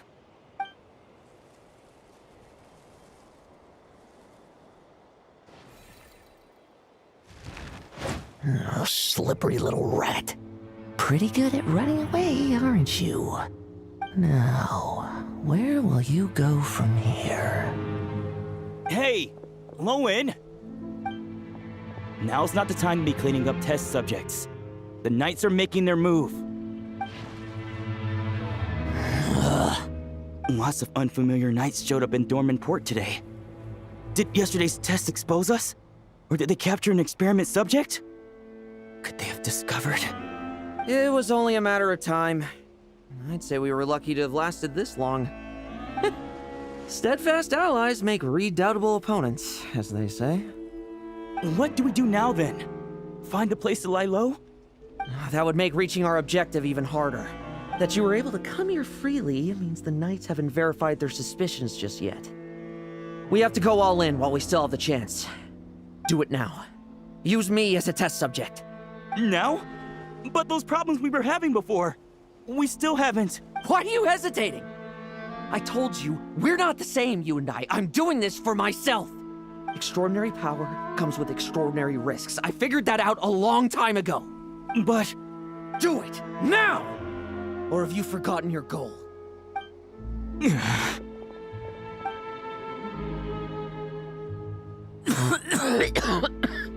No, it's not working. Was the dosage too low? Or was the concentration too weak? Or maybe the perfect result was never attainable. Lowen, we've got to hide. We can gather more monsters for experiments later. No. Hide? How much time do you think the Knights will give us, huh? We've always been gambling with a small window of opportunity. No, we'd only confirm their suspicions if we ran. That would make us targets no matter where we resurface. How would we get close to our target then? Then, what should we do now? We're going to break the target out tonight. Then, he can follow us down to hell.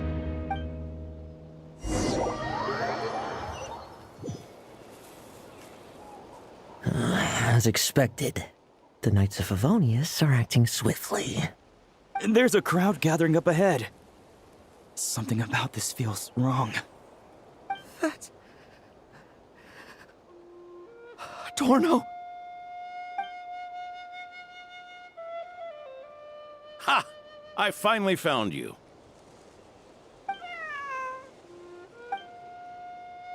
Keep a close eye on it now. Don't let it stray too far from you again, all right? Thank you. Thank you, Grandpa Adorno. And don't run off into the countryside alone looking for it again. I know you're worried about it, but Hannelor's worried about you, too. We'll keep this our secret this time, but don't let it happen again. Okay, I understand.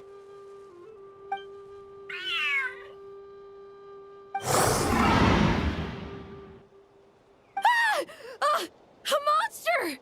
A monster? How did it get here? Something about this one doesn't look right. Don't be afraid. I'm here with you. Now stand up and get out of here. But But... Run back home. Don't you worry. Gramps here is a knight.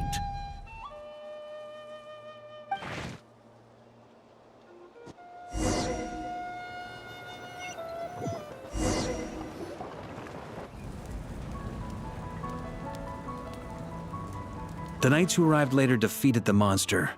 Its power far exceeded what is normal. Adorno fought it tooth and nail to buy time until they arrived. Adorno! Adorno! It's fine. You know my condition. I wouldn't have made it this far without your help. Fighting one last time to save others sure makes me feel more like a knight than lying in bed ever did. I'm sorry to do this to you now. I know you worked hard on those treatments. Lowen, the title of Benevolent Knight and the 5th Company's captaincy. If you don't want them, just let them go. Be true to yourself. That's all that matters. Lowen, come with me for a moment.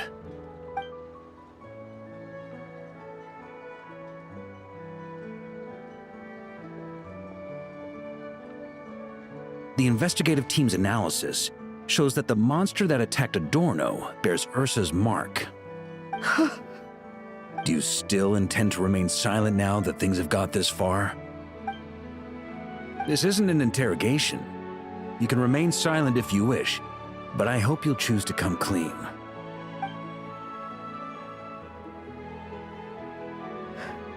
I'll talk. I'll confess everything and accept whatever punishment awaits, but please give me one more night. Tomorrow I'll go to the Knights of Favonius and explain everything. I swear it, on my honor as a knight. That's the first time I've heard you swear such an oath in all this time we've worked together. I know it doesn't carry much weight. Then let's use the Benevolent Knight's name to balance the scales. Please, keep your promise this time, Lowen. I'm sorry, Theodore. I'd intended to make Lowen captain and leave my title to you. I know how much you've yearned for that title since you were little. It's not your fault, Mr. Adorno.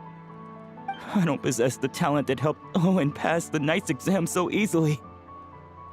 Years of work, and I'm still stuck as a training medic. How could I ever inherit your title? Medics, knights, we're all protecting people, aren't we? The way I see it, you earn that title every day. No. In truth, I've done so much wrong. And what I'm about to do is worse still.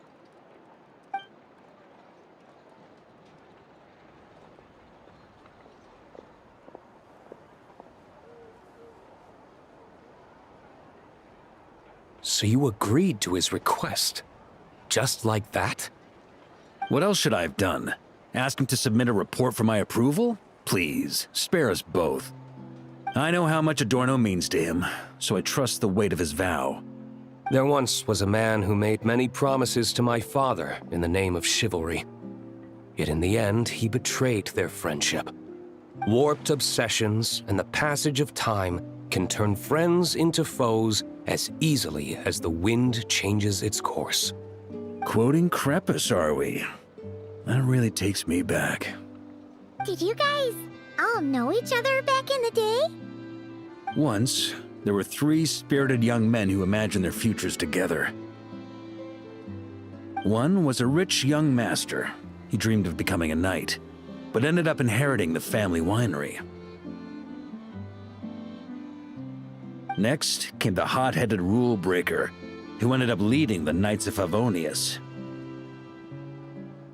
And the last one obtained neither the wealth he desired, nor the power he yearned for. Obsession was all that was left, piling up day after day into a towering spire. Is that how Eric let the doctor worm his way in? Eric made his own choices, no matter what was said. I understand his reasoning, but that doesn't mean I pity him. And it certainly doesn't mean I'll make the same mistakes again. I'm keeping a close eye on my subordinates this time. Bad news! Hey, haven't finished talking yet. That voice! Did it come from where Adorno was just now?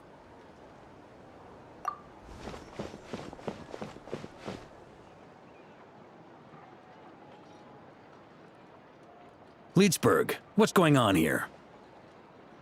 Adorno's gone? Lowen and Theodore too? I don't know. I was on patrol and I saw the door was wide open. I looked inside and everything was like this. Captain Adorno couldn't have gotten out of bed in his condition. Could someone have taken him away? Grandmaster, it's an emergency. Vice Captain Lowen barreled straight through our patrols and headed for the outskirts. That kid. Seriously. Did he leave any sort of message? Message? He looked like he was in a hurry. All he said was out of the way before rushing off. Well, of course. But you know how fast he is. I'm afraid... Track him as far as you can. Leave the rest to us. D-Luke, Honorary Knight, I'm counting on you to help me with this one.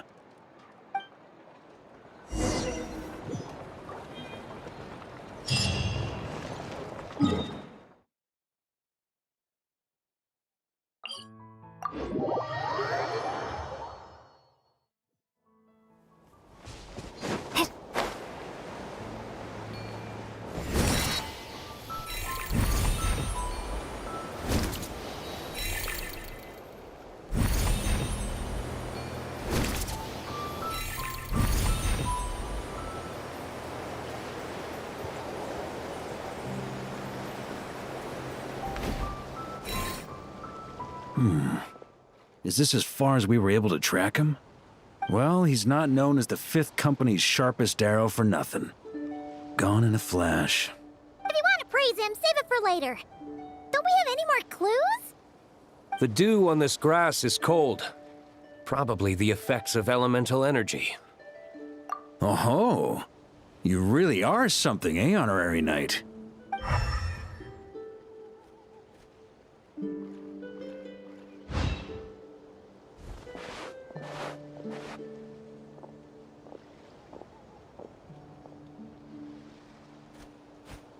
Still, being spotted by witnesses and leaving traces, that's not the Lowen I know. Do you think he wants to be followed? Whether he's in a rush to complete something, or stop something from happening, our task remains the same. Yep, let's get going. We gotta get to the bottom of this.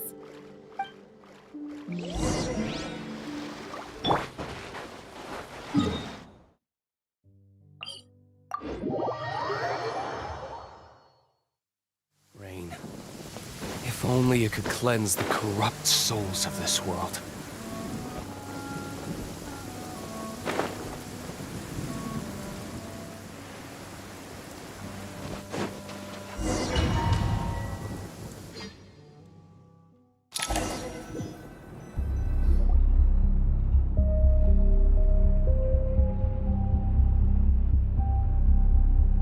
These metal scraps and vessels.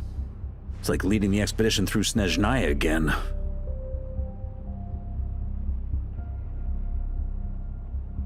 Your earlier conjecture appears correct. This place indeed looks like an experiment site, left behind by one of the Doctor's segments. No wonder the Knights of Favonius have failed to discover the entrance for so many years. It was most likely his handiwork. And once the concealment faded, someone discovered this place before us, restarting the experiments on Ursa's flesh and blood. You don't think it was...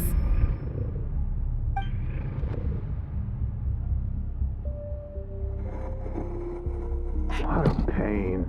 How many more test subjects do we need to catch?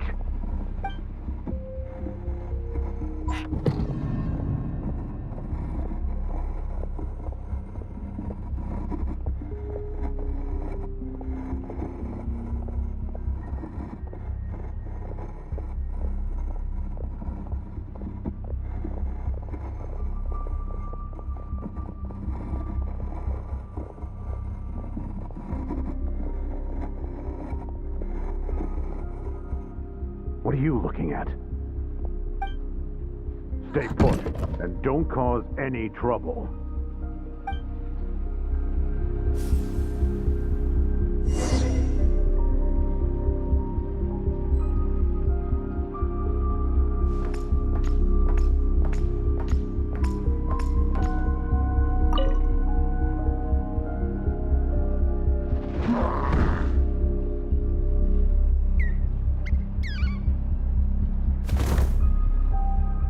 The experiment results have been confirmed. The serum dosage still requires adjustment.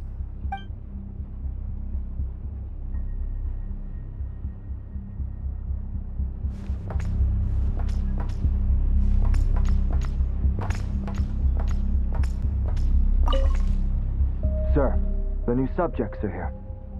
This brat's real vicious. Took a lot of work to quiet him down. Interesting. I'll take a look myself.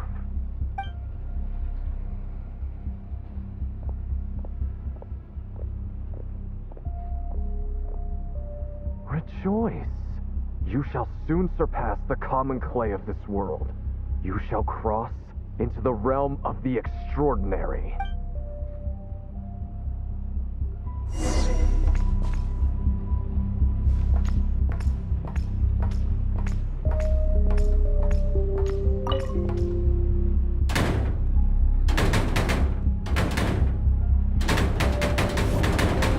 I told you, don't cause trouble. Was that a projection formed using memory? Seems like a trap laid to slow our advance. A trap? Could it be Lowen again? Nah. That kid would have come up with something way more deadly.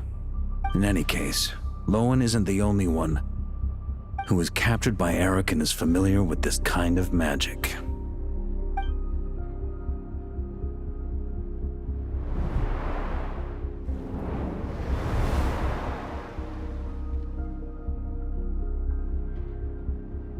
You don't look like you're here to assist.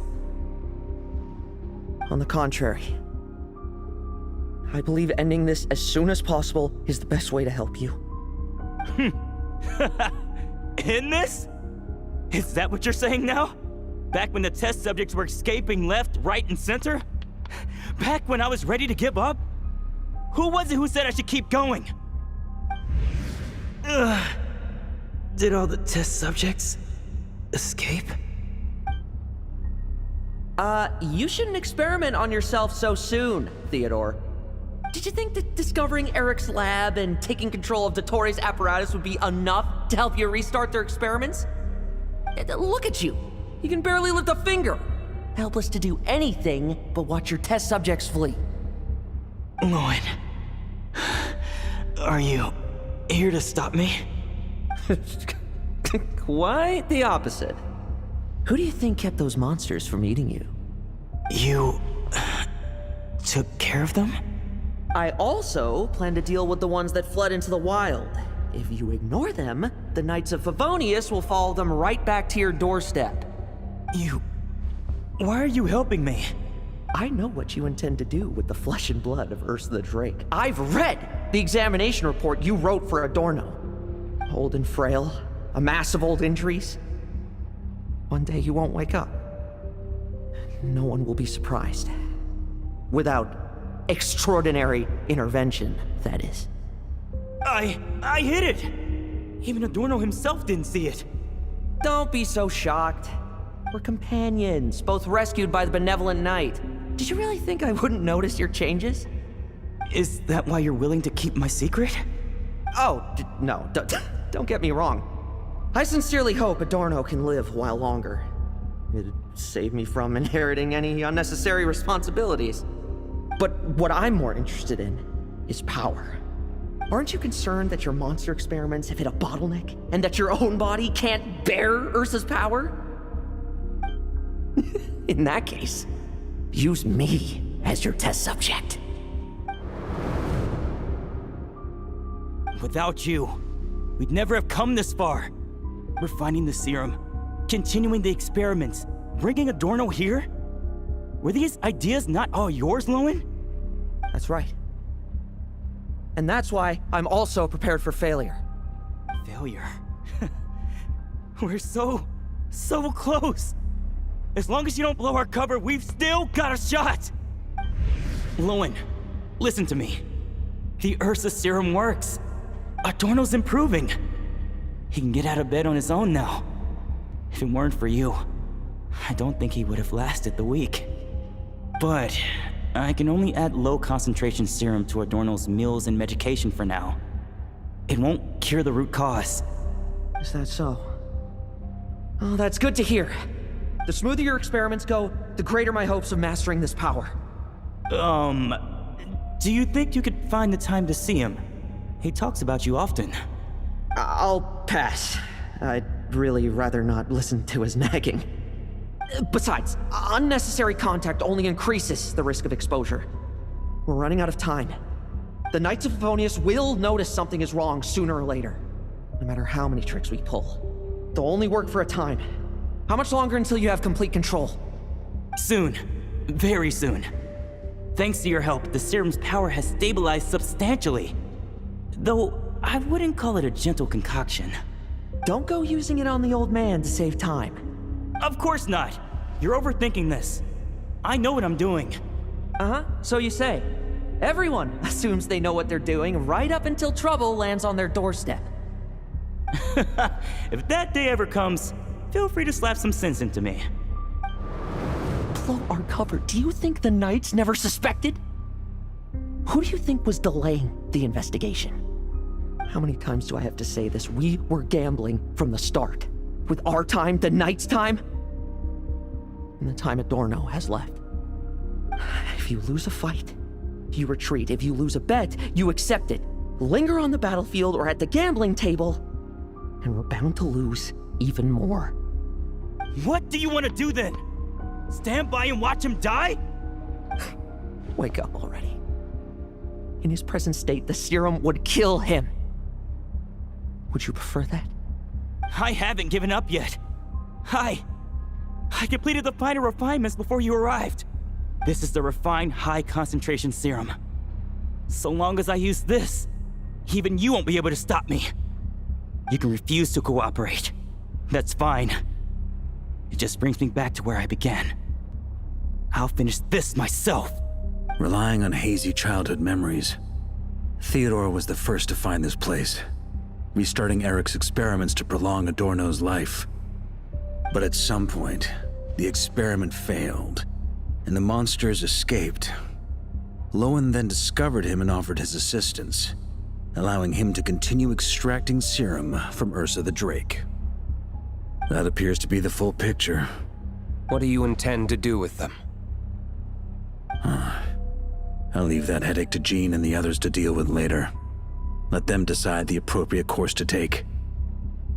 For now, I'm more concerned about the remains of Ursa's flesh, buried here beneath the ground.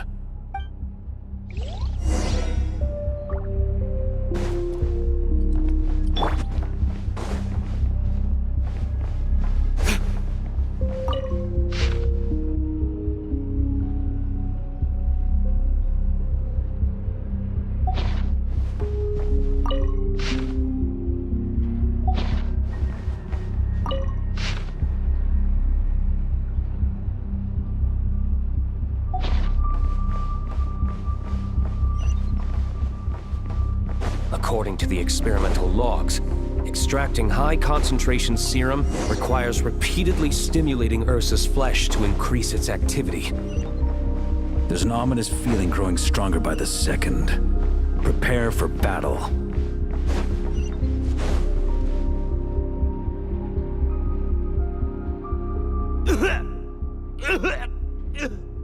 Why?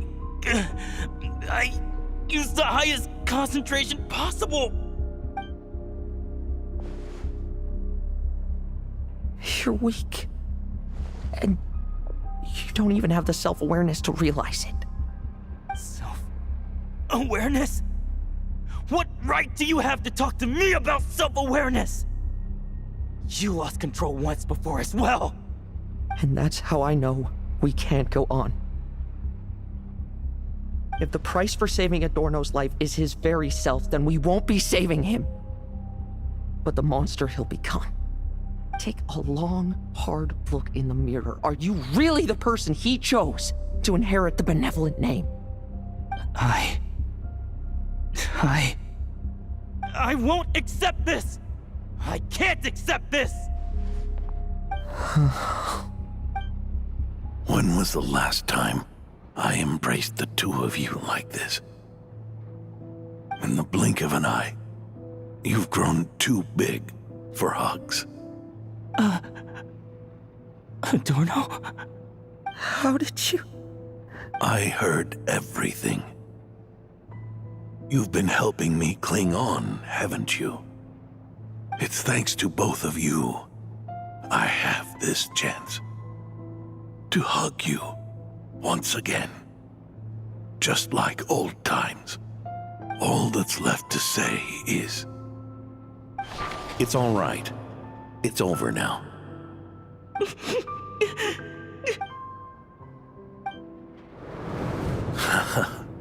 Why the tears?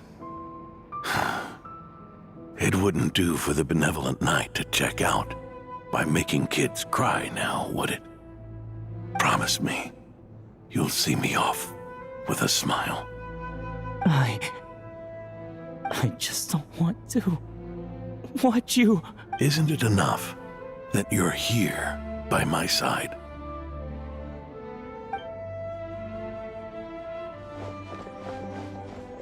Adorno! Theodore! This issue has been resolved, I take it? Not entirely.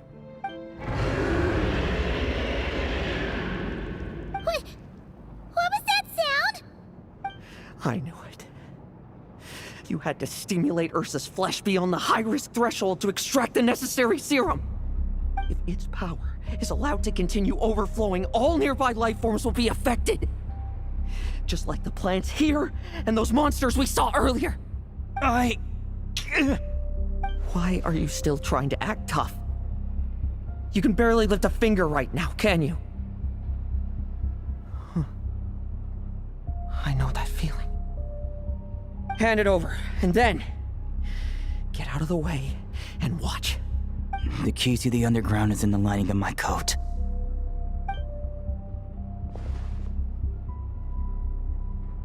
Please, destroy Ursa the Drake's flesh and its power.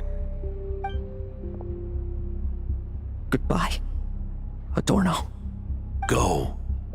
That power was never meant to linger in this world.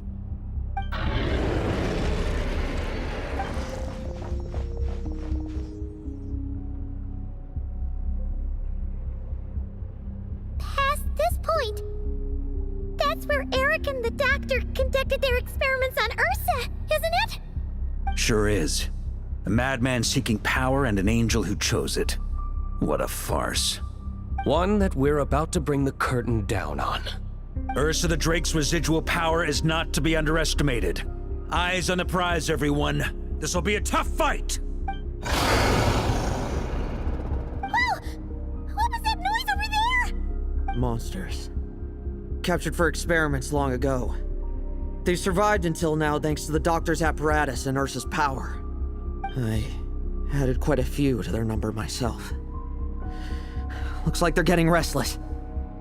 Are you sure your cages are sturdy? We could do without them complicating our fight with Ursa.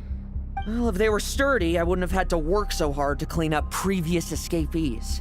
But don't worry, they won't disturb you. I guarantee it. The ambitions of old subordinates. Revenge for beloved family. Those are your grudges to settle, are they not? In much the same manner, you just leave the monsters I captured to me. Oh, one last thing. Vice Captain of the Knights of Favonius, 5th Company, requesting permission to attack. Ha! Finally reporting in before you sortie, huh? Give him hell, Lowen. And don't die. That's an order. In that case, Please dispose of Ursa at your earliest convenience. Traveler? Should we help him? Oh, looks like that kid's friendship fee wasn't a complete waste after all, huh? Can he handle them all? Trust him just as he trusts us. After all, he's set to become the youngest captain since your appointment.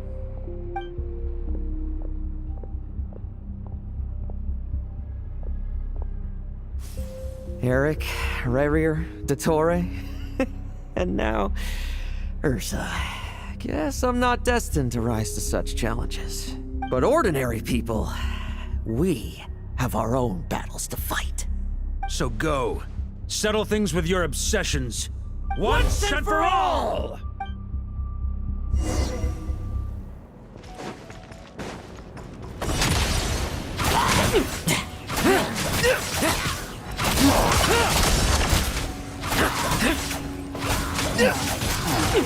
Now's our chance!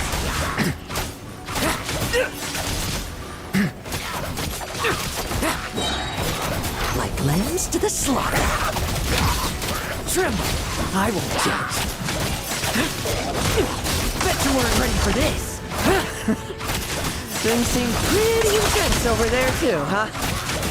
That's a battle between legends and a drink for you. Now's no time for distractions.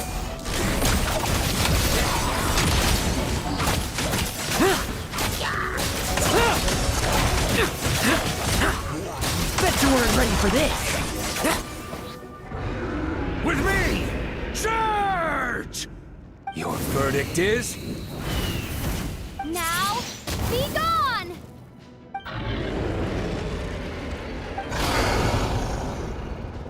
Wanna leave, do you? Can you hear Ursa's call? Or is it the serum you smell?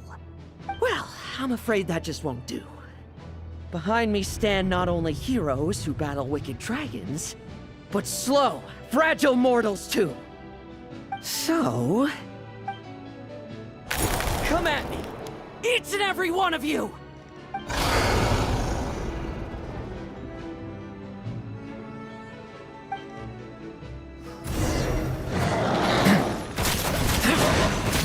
Their strength and bloodthirst increased in equal measure, and consumed by madness, they even attacked each other. This is the refined high-concentration serum. So long as I use this. Good! Come get your fill! Not one of you will get past me!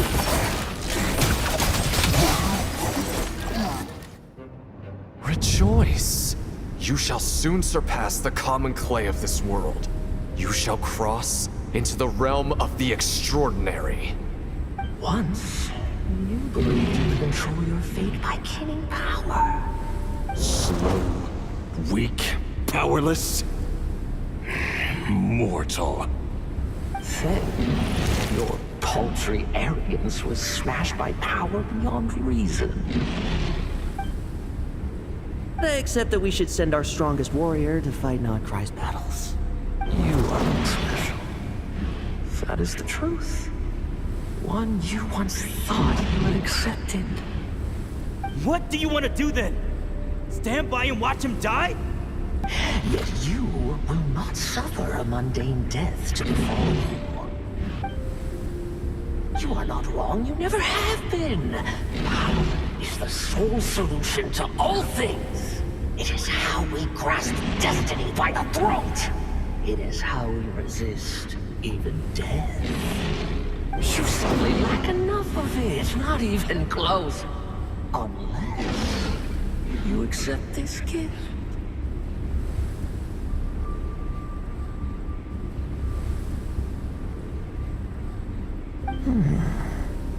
Power means are neither good nor evil. Have you not always believed so? Carving up abysmal power, seeking aid from a coven of witches, leaning on divine favor. Is there any difference? Are mortals unworthy of power?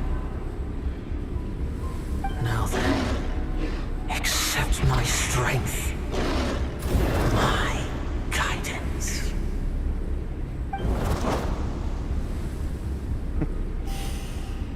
You're right. Power is just power.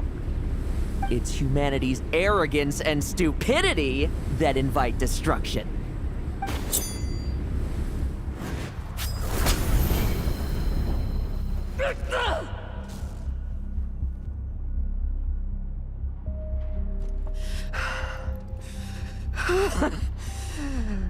Not so talkative now, hmm? You embrace mediocrity. You spurn my counsel. What I desire, I'll take with my own two hands. If I accept your guidance, I wouldn't be the master of that power now. Would I? Be gone. I have no need for power I don't control.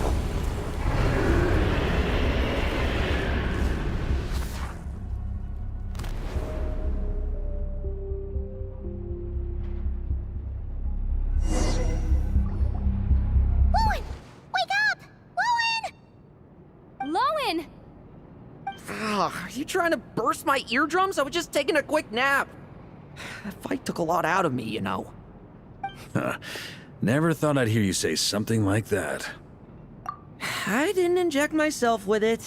I just used it to attract the monsters. Can't exactly deal with out-of-control monsters when I'm going berserk myself, can I?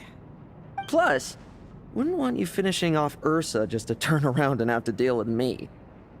There's still a little in my system from previous experiments, though. That stuff gives you a real headache. Ursa's flesh has been destroyed. There shouldn't be any further risk of activation. I see.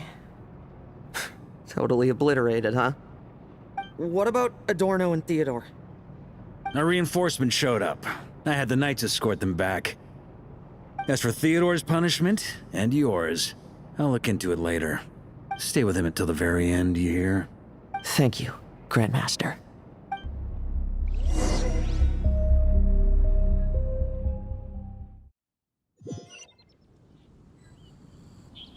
Do not stand by my grave and cry. My life I gave to wipe tears dry.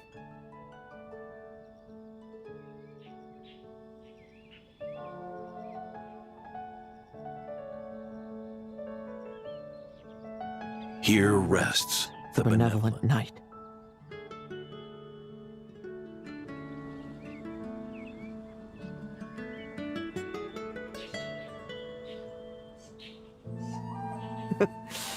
This epitaph suits you, old man. Who chews bubblegum while visiting a grave? Hmm? Oh, you're to see Adorno too, are you? Hey, want some gum? You always like messing around with this stuff. Said it made the kids happy. Pretty sure he'd be glad to receive candy on the other side. I had nothing else to do during confinement, so I made candy to stave off the boredom. Oh, no wonder we didn't see you at the award ceremony. You were in solitary confinement the whole time, huh? That wasn't all. Our dear, reasonable acting Grandmaster Jean handed down 2 other punishments. The Knights have decided to rescind my commendation and not promote me to captain. The title of Benevolent Knight is to be buried with Adorno. The position of 5th Company Captain will also remain vacant, for the time being. Is that really okay? To quote Varka, look, Mondstadt did just fine for a long time with only an acting Grandmaster, right? And it's all the more so for the title of Benevolent Knight. I will not allow anyone unworthy to inherit it, even if the unworthy successor is me. Paimon suddenly felt like that title suited you for a second. Must have been her imagination, eh? You think so? I prefer a different title, really. The ends justify the means knight. The a win is a win knight. The punching bag knight. Sounds alright, too. That said, it seems this sinner will have to win a few more battles first before getting his next commendation. Of course. After all, someone once told me, acknowledging my limits is the first step towards transcending the mundane. I'll keep winning, no matter what it takes. Relax. Learning from our mistakes is part and parcel of getting stronger, no? Besides, I know why I pursue power. Forgetting what you wanted in the first place? That would be true defeat. Do I look like that kind of idiot to you? It's food for thought. Best to have someone on hand to help if something does go wrong. In that case, until I'm strong enough to shoulder everything on my own, don't grow old on me. All right?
Ad Astra.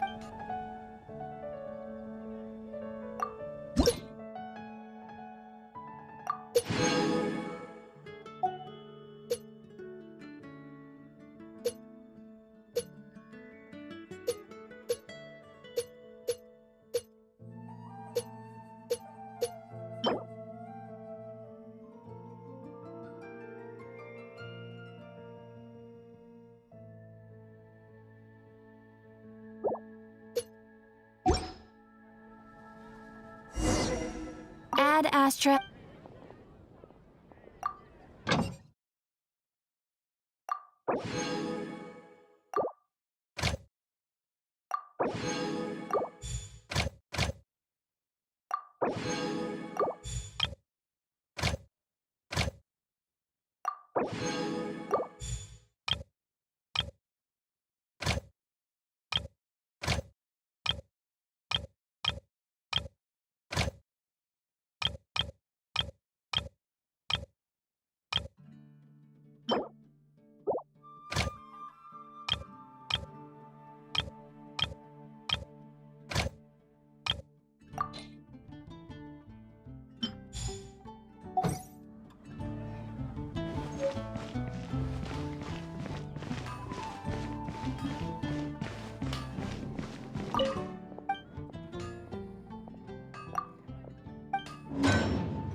might be. Maybe she's in a better mood now. Let's go check on her.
Fire it up!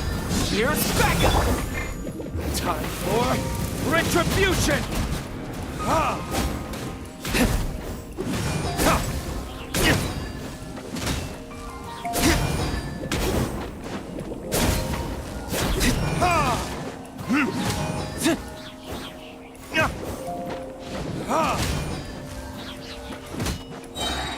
Don't get too close!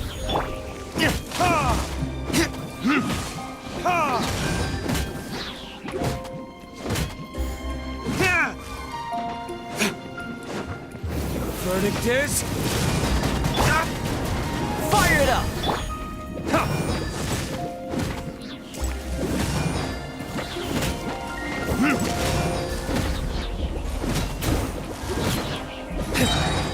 Time for retribution!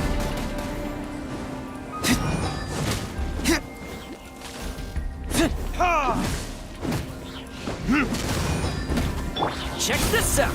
I got you covered!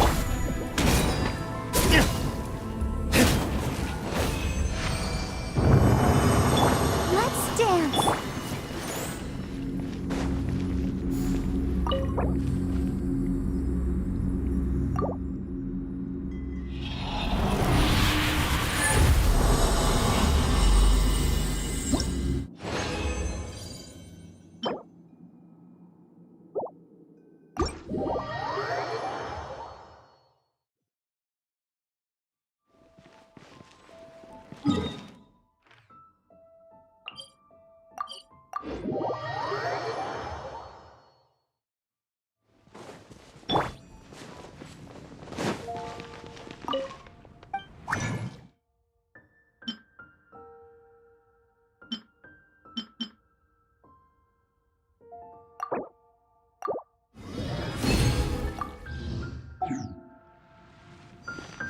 I'll protect us.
We can do this!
shall descend once again.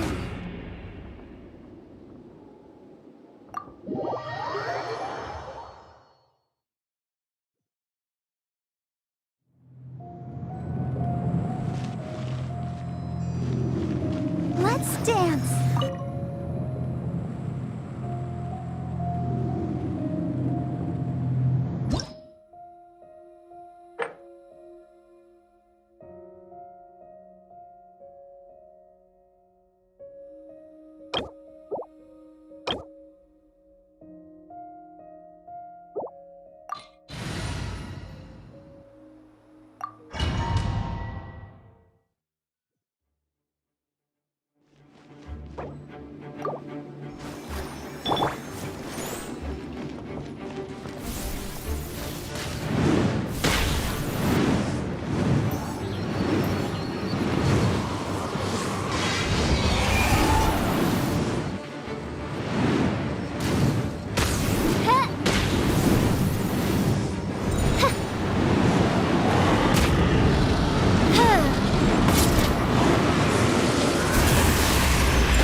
The show begins.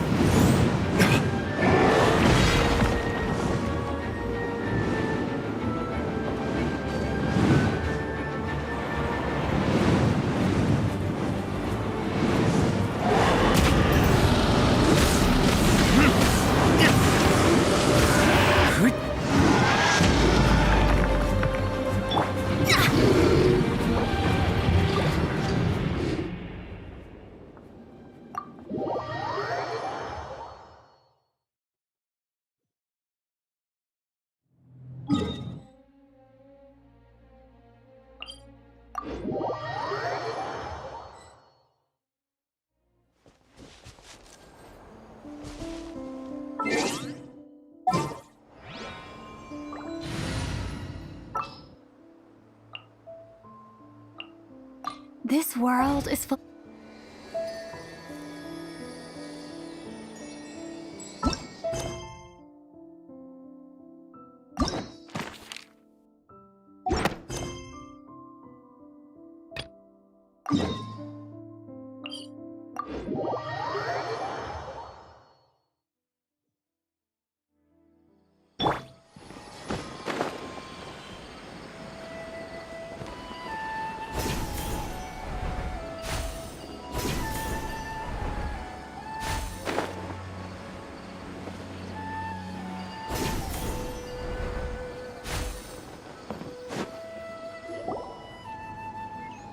Ah, it's you two. I was just about to go look for you. Huh? Tighnari? What are you doing here? Where's Kale? I came to check on Kale's condition. To put it simply, she's not well. You mean she's sick? How could she be... Oh, wait a minute. Could it be because of what Paimon did yesterday? No need to worry. Something as small as you could never harm her. This sickness is something that Kale has been dealing with for some time. Kale has been more excited than usual since you two arrived. A little too much so, to be honest. She hasn't remembered to take care of herself. I suppose it's understandable, though. She hasn't been around anyone she considered a friend for some time now. It must have been refreshing for her to have you two here. So, Tighnari, what's really wrong with Kale? Let's take this conversation elsewhere. Kale just fell asleep after taking her medicine. She needs some peace and quiet.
All right, let's continue our conversation here, shall we? To be honest, I hadn't realized you were that honorary knight from Mondstadt until Kale told me just now. I've also heard all about your deeds in Liyue and Inazuma. So just to clarify, what I'm about to tell you about Kale is not because of who you are or your past feats. Instead, I am going to tell you because Kale asked me to.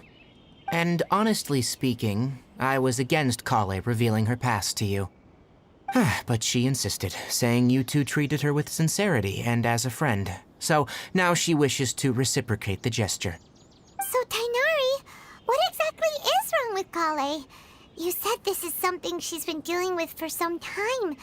Just how serious is it? Right. Ever since she was a child, she's been afflicted with a disease called Elazar. Elazar? Yes. It's a disease unique to the lands of Sumeru. It is characterized by dark and hardened scales that form on the body. At first, the afflicted may only feel mild numbness on affected areas of the skin. However, as the disease progresses, one may begin feeling fatigued and even experience peripheral paresthesia. In its final stages, the disease strips a person of the ability to control their own body, and they effectively become completely immobile. That sounds terrifying. Wait, hold on. So when Kale seemed to be acting a little clumsy earlier, it was because... Correct. That would be the effects of Elazar, which is precisely why I do not want her carrying or holding anything, lest she ends up hurting herself.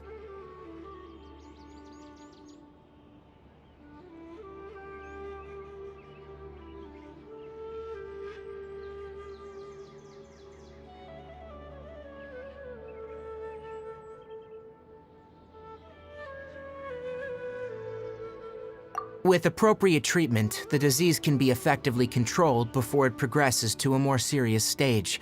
However, there is unfortunately still no true cure for Elazar. Nevertheless, Kale's mother still hoped that there was something out there. She handed Kale over to an organization known as the Fatui after one of their members lied and said they had a cure. What? The Fatui? Ah, it appears you already are familiar with them. That'll save me some explanation. Anyway, the person who eventually rescued Kale and brought her to me for care said that she had been given to a harbinger known as the Doctor. I have no idea how this doctor managed to do it, but her case of Elazar was completely stable for all the years that Kale was with them. However, Kale's days with the Fatui were anything but pleasant. Kale is a resilient individual and always tries to appear cheerful, but her experience with the Fatui has left deep scars. Even now, she can still feel deathly afraid of someone touching her. Oh, Paimon had no idea Kale's been through so much suffering. Oh, by the way, Paimon, Kale wanted me to tell you that she's sorry for scaring you yesterday. She also wanted both of you to know that she's sorry for hiding her illness. She doesn't need to apologize. None of this is her fault at all. Well said. I hope you'll get a chance to tell her that in person the next time you see her. Kale once thought that it would be impossible for her to have any real friendships. I trust that you two will never let my trainee experience such emotional pain again. Don't worry, Tainari. We'll take good care of her. Well, it's not too serious at this point. She overexerted herself the last couple of days, which is what led her to break down this time. As long as she has taken her medicine and gets plenty of rest, she should get better. Though I must admit that Kale's condition was much more stable when she first arrived here in Gandharvaville. She was interested in the work of the forest rangers the moment she saw us. I could see that she was serious about learning, so I felt compelled to ask her to join us. Her stamina has gotten much worse recently. Though a moderate amount of physical exercise is always necessary, I'm afraid the long-distance patrols are a little too much for her now. All right, now that I've told you about Kale's past, I think I'll head into the rainforest to find some ingredients needed for her medicine. I'll see you two later. Yeah, we'd like to do something to help Kale too. All right, but I must warn you two. The rainforest is a dangerous place, especially for someone who's still recovering, like the Traveler. You must follow closely and listen to every instruction. No problemo! Let's go then. We'll be looking for a plant known as the Nilotpala lotus. It's often used to help those afflicted with Elazar recover their energy. Hey, Tainari? Where exactly are we going to find this plant?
Nilotpala lotuses can be found all over the rainforest, but it often grows right here around Gandharvaville.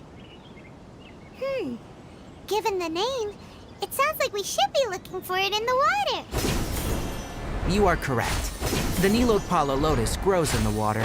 When fully matured, they look like giant blue flowers floating on the water's surface. Quite an attractive species, if you ask me. The large petals are actually the plant's leaves and sepals, which surround a very small flower. You should note that many of the plants found in Sumeru have names that are contrary to their species. Take the Cowpelata, for example.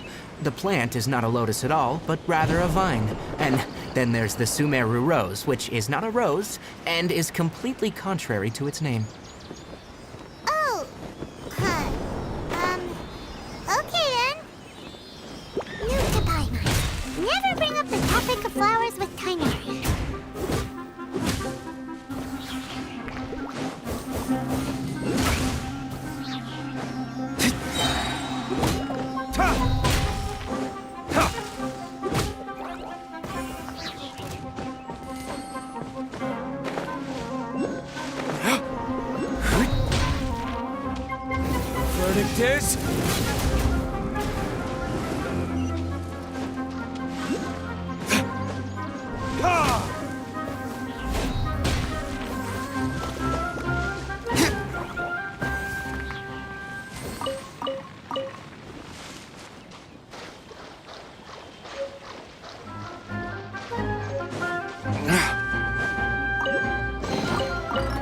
suppose this will do.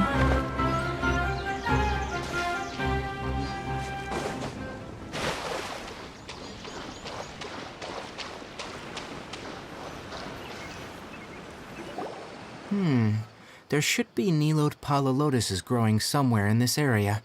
Let's split up and begin searching. If you could manage to gather 4 of them, that would be sufficient. We'll rendezvous here once you've gathered the needed amount.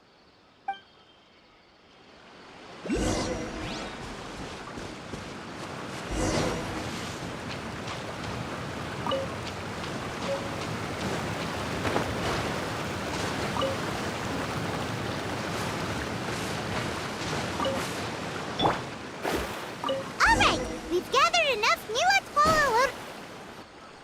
Hey, Tainari! We found the lotuses you requested. Let me have a look. Good. Very good. These are all excellent quality. I'm glad you two came along. Your exploration experience helped save me a lot of time here. It seems we even have enough time to stock up on other things I need. Hey, Tainari! Oh, Tainari! Someone's calling your name! They're dressed like a forest ranger. Ah, yes, that's Amir and the others. But didn't they just set off not too long ago? What are they doing back so early? Let's go find out what's going on.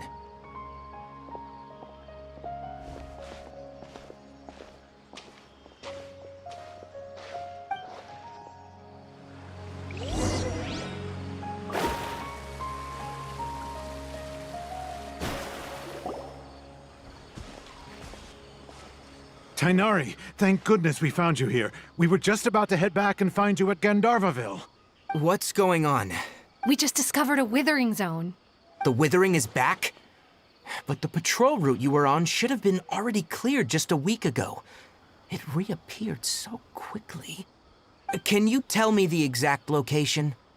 It's up ahead, deep in the river valley. It's appeared in a spot that blocks nearly the entire narrow part of the valley area, so we decided to come find you as quickly as possible. And the radius of the contamination? Sorry, I couldn't get a clear enough view to tell.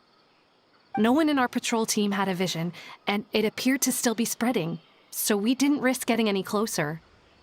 Okay, I understand. You made the right decision. I'll go deal with it right away. In the meantime, please guide these two back to Gandharvaville.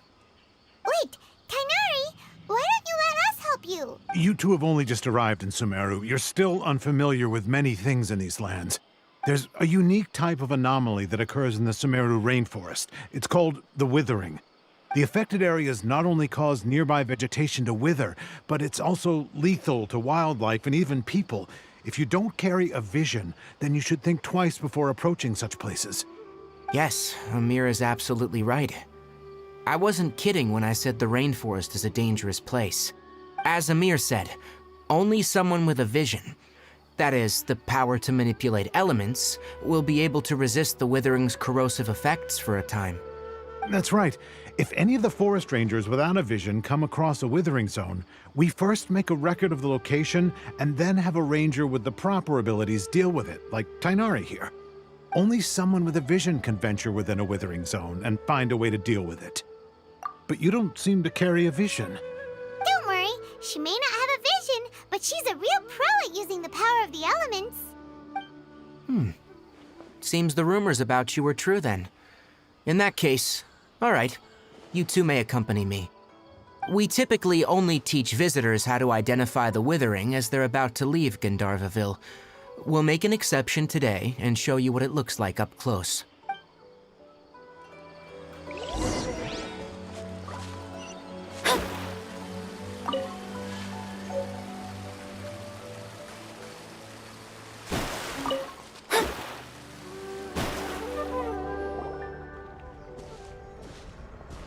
Stop. Don't move any further. Look there, in the distance. Huh? Where? Oh, look! Those plants have withered! That whole area is kinda gloomy. Even the air looks like it's filled with ash. Oh, Paimon doesn't like the look of this. That is the withering. All right, traveler. we're gonna have to enter that withering zone. Once inside, we'll need to look for what we call tumors of the withering. If we eliminate those, then the area will be saved. Thank you. But I must warn you, don't push yourself. This is your first time handling this sort of thing, after all. Even with elemental powers, once you step inside the withering zone, you may experience extreme discomfort. If at any point it becomes too much, return outside the zone and take a breather. It could become a matter of life and death. You ready then? Let's go.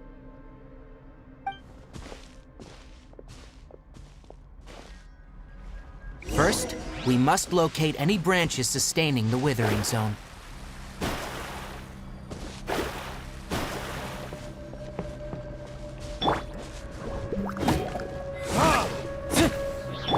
Oz, reveal thyself!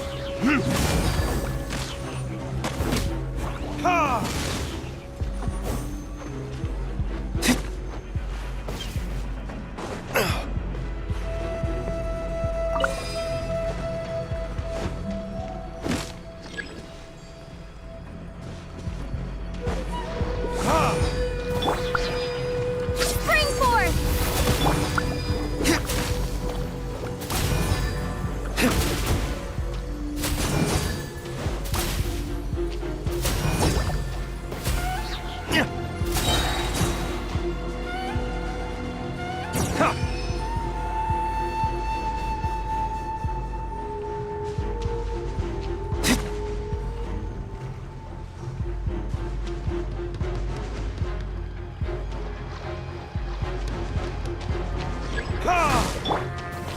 By royal decree.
Great work.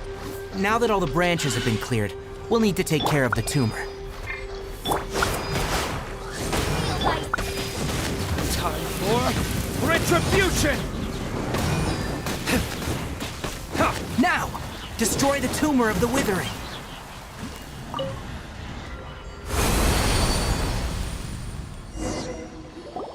We did it! Everything's returning to normal now! Yes. Thanks to you two, we were able to quickly restore this area back to normal. Tainari? You make it sound like we did well, but why does Paimon have the feeling you're worried about something? It's that obvious, huh? Alright, it's like this. Recently, the rate at which withering zones appear has been increasing. Even though we were able to quickly clear that withering zone, it won't be long before another one appears.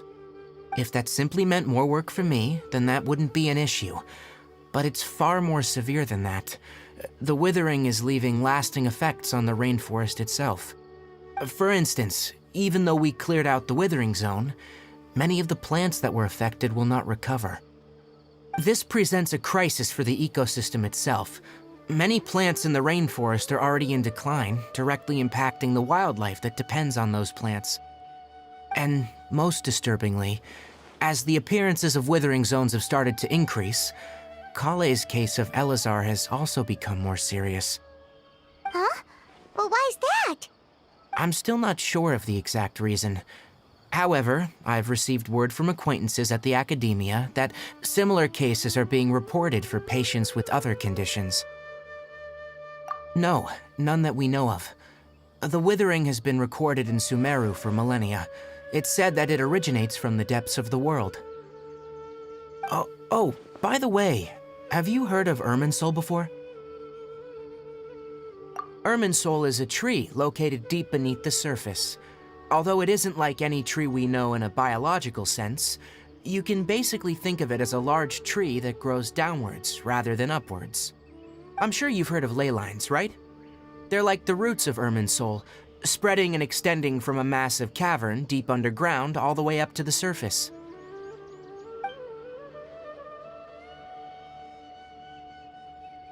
Ley lines continually absorb the memories of this world, which are then funneled into Irminsul, allowing it to collect knowledge and wisdom from ancient times to present day. The Dendro Archon is known as the God of Wisdom because her consciousness is directly connected to it.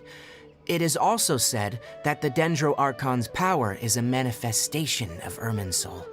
And as for the Withering, its emergence is related to a disease that's affecting it. That's right. My ancestors learned of this from Greater Lord Rukkhadevata's familiars a long time ago, but even those mysterious creatures did not know of a cure for Irminsul.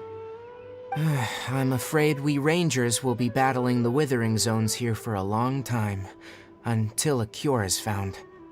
Alright, that's enough on this topic for the time being. Now that we've taken care of things here, it's time for us to head back to Gandharvaville.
Oh, Tainari, you all made it back.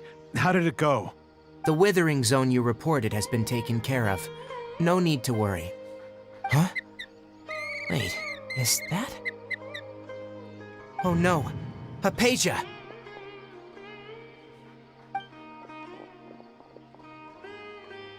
Huh? What's wrong, Tainari? This Duskbird is Hypatia's designated courier for urgent news. You do remember her, don't you?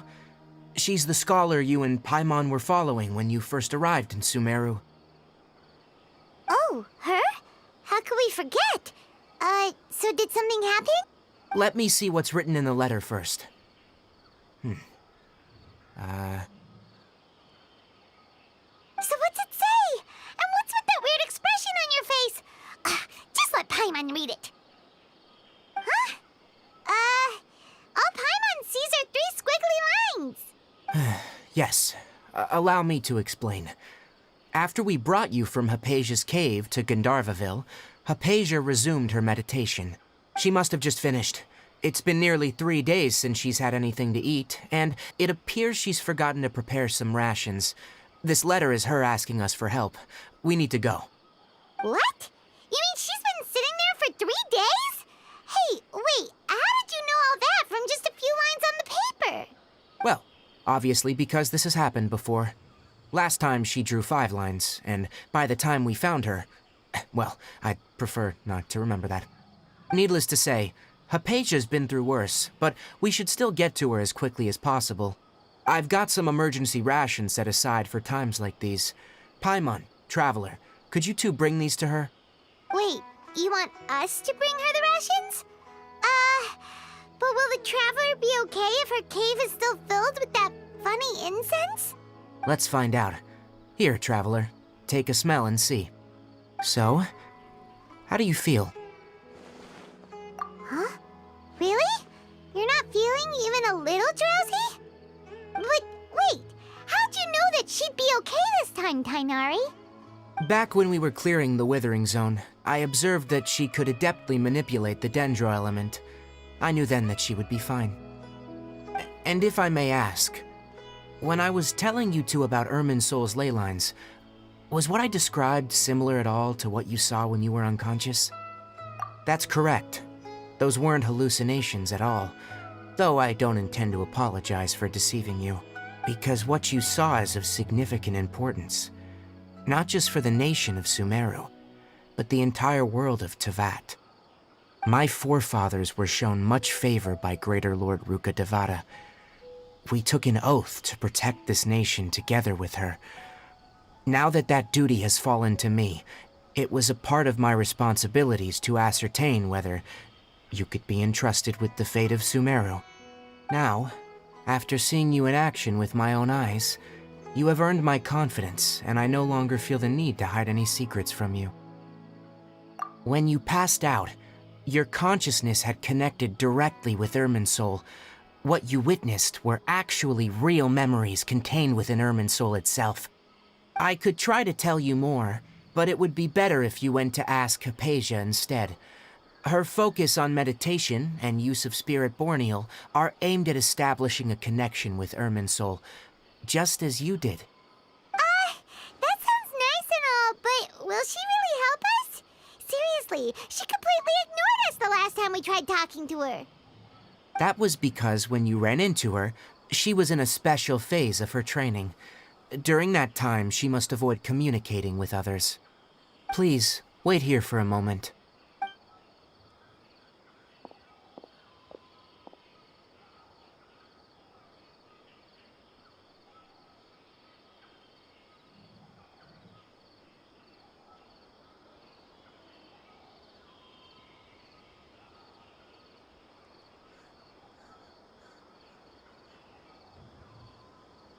Here, take these. It's a meal I packed for Hypatia, as well as some other ingredients. I'm sure it'll come in handy. Also, here's a letter that I would like you to give to her. Just show it to her, and she'll answer any questions you may have. No, I should be the one thanking you. You've both been a great help these last few days.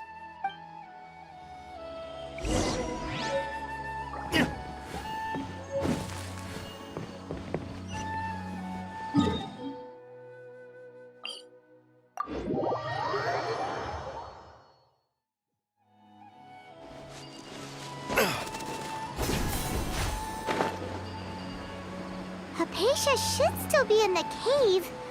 Let's go inside and see how she's doing.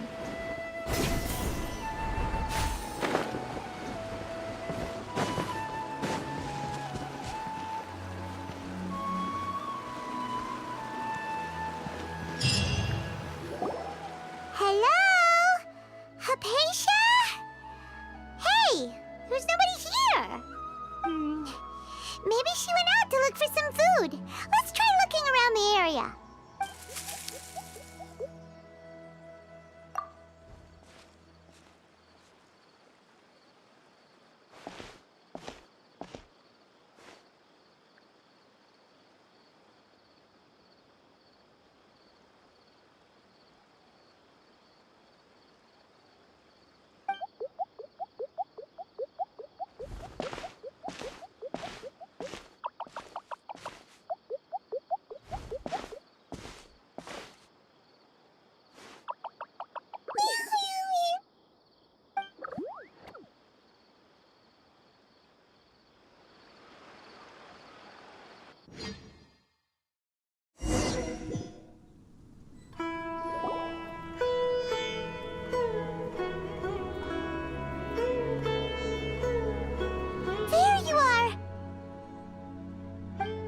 Hypatia, are you alright? So hungry. Eat water.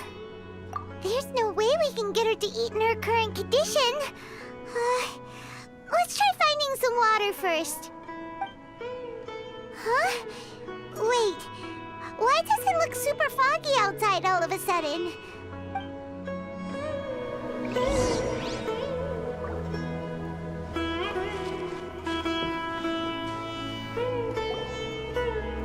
Huh? How'd things out here end up looking like this? What happened? And where are we? Really? Oh, maybe you're right. Let's go investigate the area.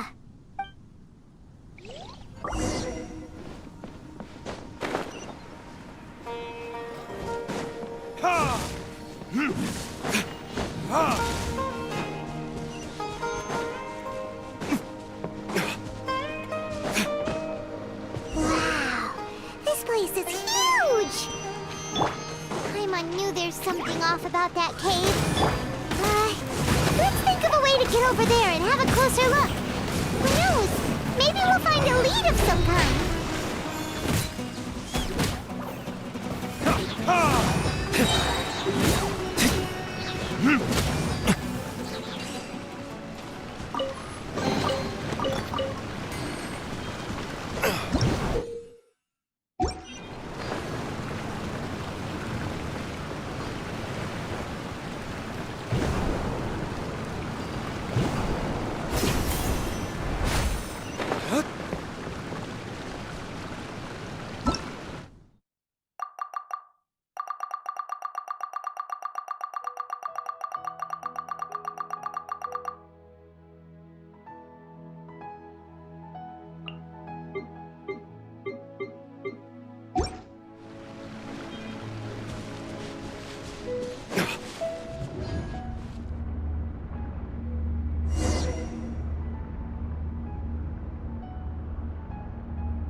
Huh? What happened just now? Why'd everything around us suddenly change?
Verdict is... as you wish, Mayport Knight.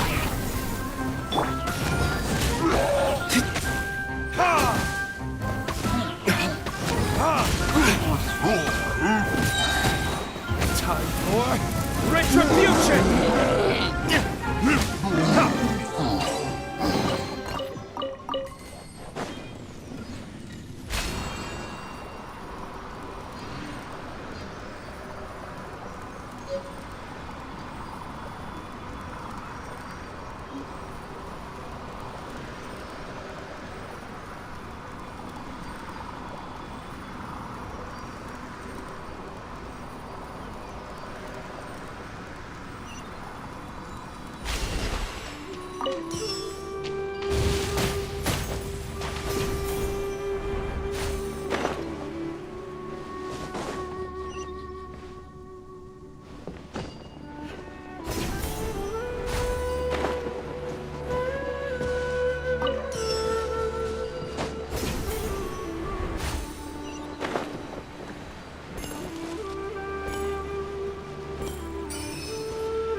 What is going on here? This place is getting weirder by the minute. Hey, what's the matter? You don't look so good.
Well.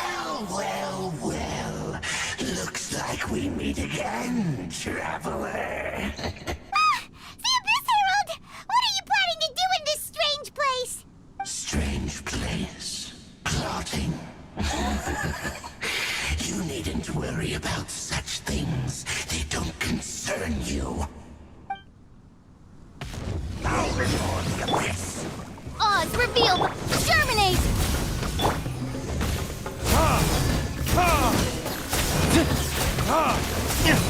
Midnight Phantasmagoria.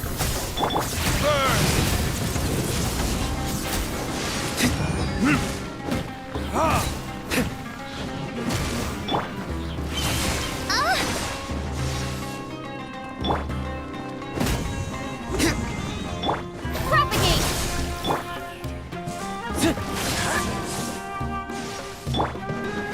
By royal decree...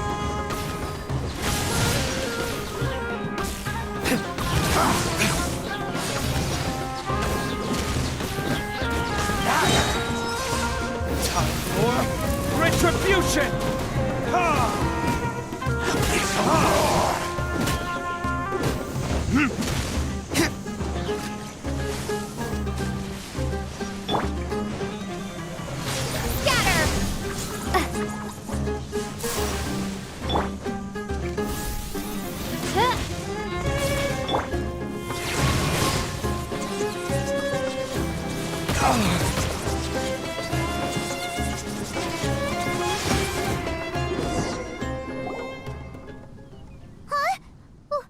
Why can't we beat this guy? Oh, Paimon doesn't get it! We faced others like him before! What's wrong this time? Traveler, though you may have managed to avert countless crises before, your good fortune was bound to end sooner or later. It's time you realize how weak and powerless you really are. Your brother. Oh, pitiful traveler. Are you really so ignorant? Or are you just living in complete denial? His Highness has long since forsaken you. Your meager existence in his eyes is that of an annoying bug, only to be stepped upon. The bonds of love and family which drive you to find your sibling are utterly gone. Your journey is meaningless. But don't you fret now. Today will be your last. Now die!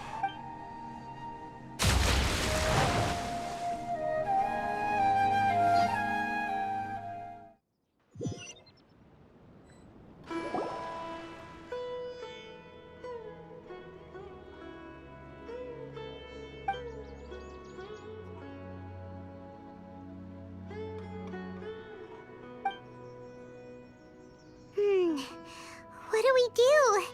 We haven't seen Hypatia anywhere out here. Oh, there she is! Quick, let's see how she's doing. So sweet. Well, the good news is that she's still conscious. Hey, why'd you drop her food on the floor like that? Are you okay? That's really not like you. Anyways, we can talk about this later. We better make sure she's alright first.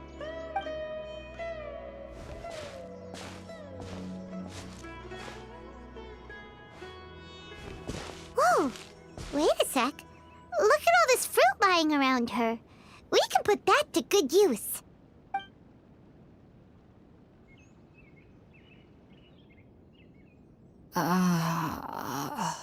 Who is there? Tainari, is that you?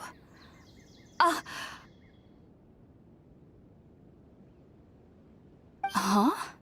It's okay. You can relax, Hypatia. Tainari sent us here to bring you some food and water. Here, we have a letter that he asked us to give you.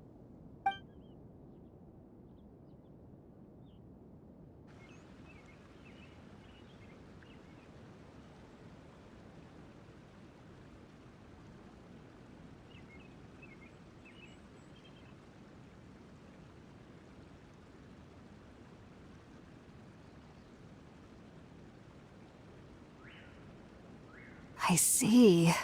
So, you're friends of Tainari. I apologize for all the trouble I've caused you. I'm grateful that you came so quickly to save me. You even brought all this fruit. Well, actually, we didn't bring the fruit. It was already here when we arrived. We were kind of wondering about that, actually. When we found you here, there was all this fruit lying around and even some juice dripping from your lips. How did you end up like this anyway? Oh, really?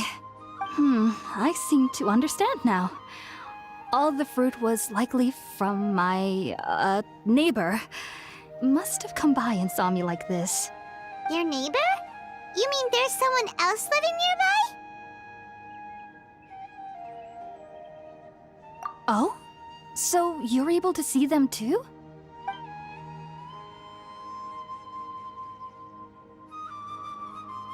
Wait, hold on a second, Traveler. You say that before we arrived, you saw some mysterious creature and suddenly had a strange dream? Isn't that a little too crazy to believe? No, I actually do believe what the Traveler is saying. I myself had a similar experience once before and ended up scaring my timid little neighbor here. You needn't worry. They mean you no harm. They only dragged you into the dream because they hoped to buy themselves a little time in order to scurry away. So, Hypatia, just what kind of creature is your neighbor exactly? I'm not sure what it's called, to be honest. But I do know that they have some sort of deeper connection with the Dendro Archon.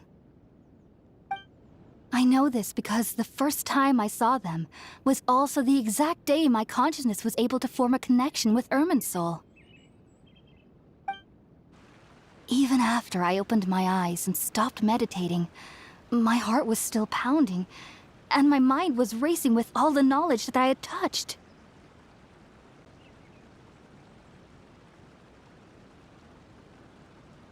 And at that very moment, I suddenly noticed a small figure at the opening of the cave. In my curiosity, I began to walk over to the creature. They must have already been used to me living in the cave, because they didn't seem to mind me approaching them. They just kept doing whatever they were up to. It wasn't until I crouched down next to them that they suddenly realized that I could see them. Oh! And then? And then I had a dream. By the time I came to, they were nowhere to be seen. I was convinced they'd never show up again. But sure enough, I saw them nearby a few days later. And they weren't alone. I feel like they aren't as afraid of me as the first time I approached them.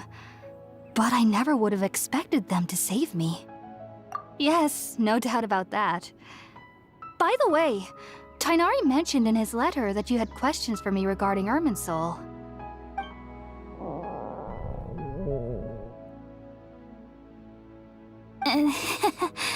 Sorry about that. Sounds like just drinking juice still isn't quite enough for my stomach. Well, if somebody hadn't dropped the food earlier... Anyway, looks like we'll need to prepare something ourselves. Besides, Paimon's getting hungry too. Let's eat first and talk about Irminsul later. Alright, we're up, Traveler. Today's menu will feature Sweet Madame and a radish veggie soup. You'll love them, Hypatia. They're our specialties after all. Sounds good. I've never tried any dishes from other nations before. I certainly look forward to it. It's been so long since I've had a decent meal, too. To be honest, the last time had to be when Tainari came to visit.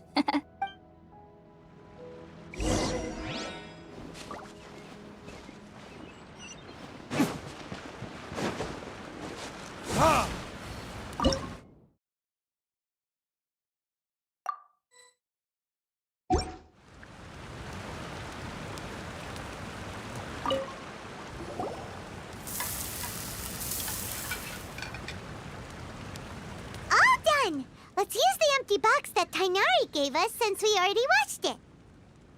Oh, it smells amazing. And the box is a nice touch, too. Let's go serve this up and start eating with Hypatia.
Are you already finished cooking?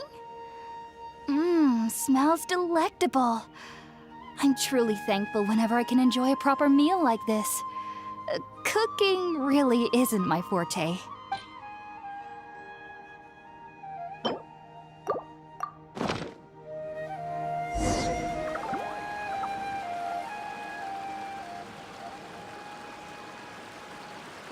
Even though everything you mentioned was in Tainari's letter, it's still hard to believe you were able to connect with Irminsul. immediately after smelling spirit-born eel for the first time. It took me nearly 3 years before I could do so. And everyone at the academia even lauded me as a genius. You should know that some researchers spent their entire lives without ever successfully connecting with Irminsul as you have. So why does this incense allow people to connect to Irminsul? The ingredients used to make spirit-born ale primarily consist of plants created by Greater Lord Rukkhadevata. These special ingredients are conducive to heightening our senses to the Dendro Archon's power. Since the root of the Dendro Archon's power lies within Irminsul, we can occasionally tap into her powers to peer into the depths of the earth. Naturally, anyone who can establish a connection with Irminsul in their first ever attempt must be a person of great understanding. Makes sense. But Paimon's got a question. Why was she sensitive to the smell of those plants for such a long time? That was primarily due to her body's unique constitution. Stimulated by the incense, she could perceive the Dendro Archon's power and experience the sensory overload, hence the adverse reactions. Taking in any scent similar to the ingredients of spirit-born ale would cause adverse effects. Not to worry, though. It appears you've already fully recovered. Technically, your body should still be sensitive to the powers of the Dendro Archon, but unless you're using intentional meditation techniques, the scent of spirit-born ale should no longer trigger such reactions. Whew. Well, that's a relief. I must admit, I am quite envious of your abilities. Even if it meant suffering from pounding headaches for the rest of my life, I'd consider it worthwhile so long as I could connect with Irminsul at will. Whoa, you're really serious about this whole thing, aren't you? I am a researcher after all. As a member of the Ritaoist Darshan at the Academia, my main area of research is the stars and their connection to the fate of living beings. But there is still so much we don't know, especially regarding the mysteries that lie in the starry skies. Which is why I must turn to the all-knowing Irminsul for answers. If only my perception wasn't so limited. Unfortunately, I cannot guarantee that my every attempt to attune with Irminsul will be successful, or that doing so will leave my consciousness intact. I am currently in the stage of training known as Satyavada life. Many researchers in Sumeru have lost their minds while seeking to attune with Irminsul during this stage. Sages have said that Irminsul contains divine knowledge, and touching such knowledge without the proper preparations and abilities will only lead to one's mind caving in on itself. That's why we meditate alone. We need to ensure that our minds will be calm while minimizing the possibility of involving anyone else. Whoa, so knowledge from Irminsul could be super dangerous. Don't you ever feel afraid of the risk, Hypatia? Of course I do. Especially during nights that are pitch black with no moonlight, and dead silent without even the sound of insects. However, I've been feeling better as of late. I don't get as scared anymore knowing that I have a little neighbor living nearby. I believe that being able to see them is a sort of blessing from the Dendro Archon. But what's strangest of all is that they're clearly an envoy of the God of Wisdom herself, and they have the curious power to make people dream. What's so strange about that? It doesn't sound so out of place for a divine being, does it? Well, it's strange because nearly nobody in Sumeru can ever dream. Oh, is that true? Yes, well, to an extent. Only children can dream in Sumeru. The sages say that wisdom implies rationality, but that which occurs in dreams is often neither rational nor logical. Yes, if one struggles with anxieties, those emotions could influence their dreams. The fact that the people of Sumeru do not have dreams is seen as a blessing by the sages. They believe that Greater Lord Rukkhadevata, the God of Wisdom, is keeping us away from the foolish delusions you encounter in your sleep. I was born into a family of scholars in Sumeru City. Ever since I was a child, my parents would always tell me that I'll know I've grown up once I stop dreaming. I studied hard, enrolled as a student in the academia, and went on to become a researcher. Sure enough, I never dreamed again. But then, on the day I scared the little Aranara, I suddenly saw a dream again. It was incredible. Though I don't exactly remember what I saw, I clearly recall the feeling. I suddenly felt like I was a child again. Back then, I was foolish and ignorant as any youth would be, but I was free of fear. Maybe dreaming isn't as bad as we've made it out to be. Just be sure not to speak of this if you travel to Sumeru City. They'll look at you as if you've lost your mind. So, do you have any thoughts about the things she saw when she connected with Irminsul? Sorry. I'm afraid I don't have any answers as of now. All I can say is that what you saw is a memory contained within Irminsul itself. World Forget Me. What could that possibly mean? If only I could ascend past Satyavada life and begin Paripurna life. I might have some more answers for you. If you two are ever in the area again, please be sure to come and see me. There's no need to be thanking me. You two are my saviors. Besides, I'm already looking forward to tasting some more of your cooking.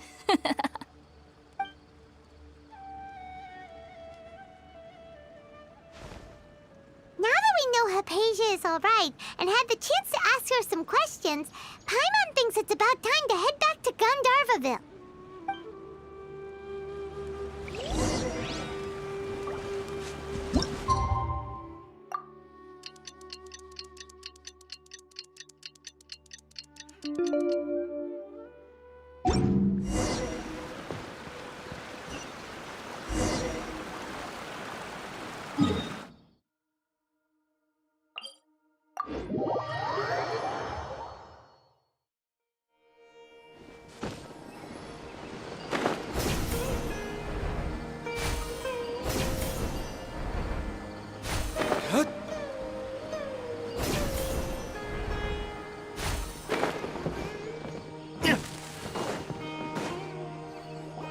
Think about it, Tainari. Refusing to join is tantamount to burying your head in the sand.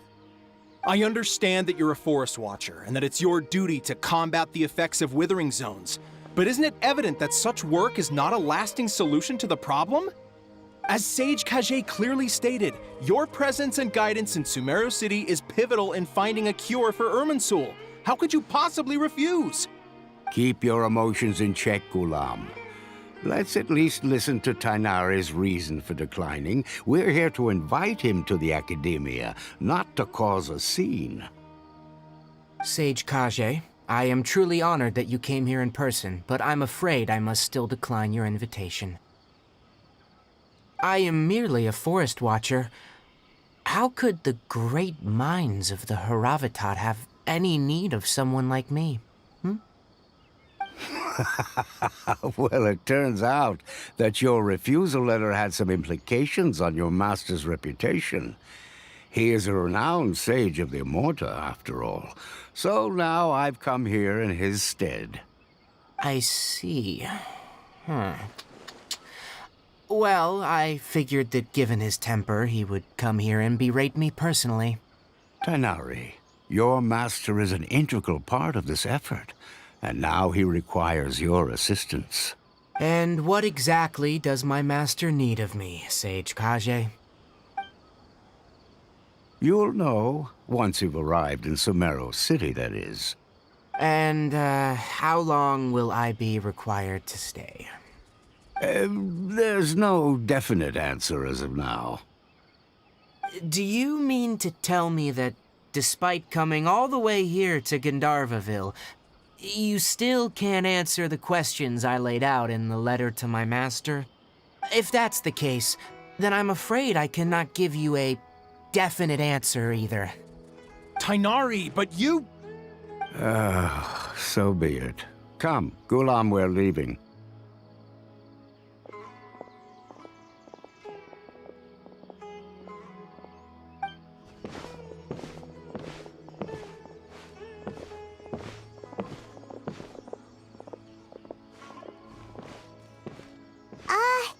Tainari, what was that all about? It's nothing. Some people from the Academia wanted me to go to Sumeru City to assist them with a project, but I had to refuse on account of all my responsibilities here. But all that can wait. How did things go with Hypatia? It was quite the eventful trip, but the main thing is that she's safe and sound. She answered a bunch of questions for us, too. Very good. Now that the Traveler has made a full recovery, there shouldn't be any reason for you to tarry here longer. I assume you will be heading to Sumeru City, correct? That's right! We want to meet Lesser Lord Kusanali and ask her for advice.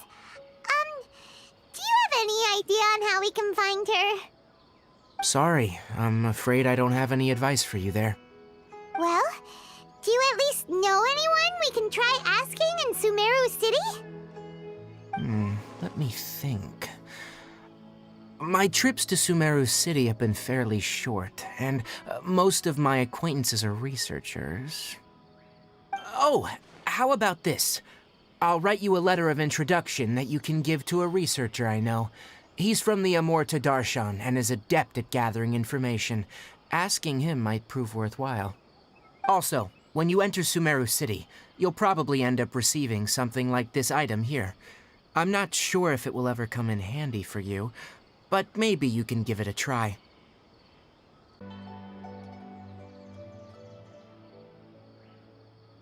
Oh? What is it? It's called an Akasha Terminal. It's a tool produced by the Academia that utilizes the legacy of Greater Lord Rukkhadevata. Some say that this item is the very basis of Sumeru's reputation as the City of Wisdom.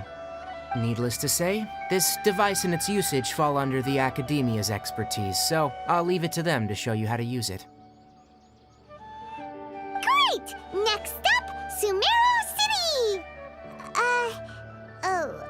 But wait, before that... That's right! Tainari, we have something important to say to Kale before we leave. Is she doing better now? Yes, she's doing much better. After being confined to her bed all this time, I thought a little walk would do her some good. Last I saw her, she was taking the path towards the North Crossing. She knew you two would be leaving soon, so she must have wanted to see you off. Thanks, Tainari. All right, let's go! Farewell, and good luck to you both.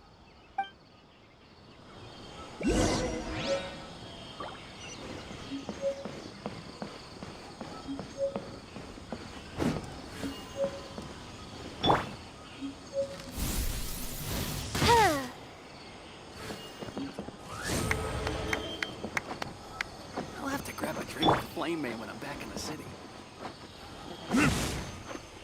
Ha! Ha! Yeah.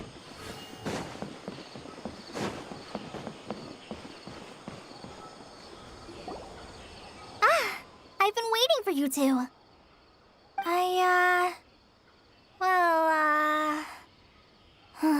Never mind. I guess I should just wish you two a safe and successful journey.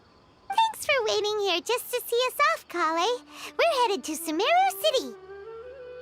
Don't worry about me. I can take care of myself. My condition won't be getting in the way of my duties. I want to be a forest ranger after all. It's up to me and the others to protect the rainforest here. And,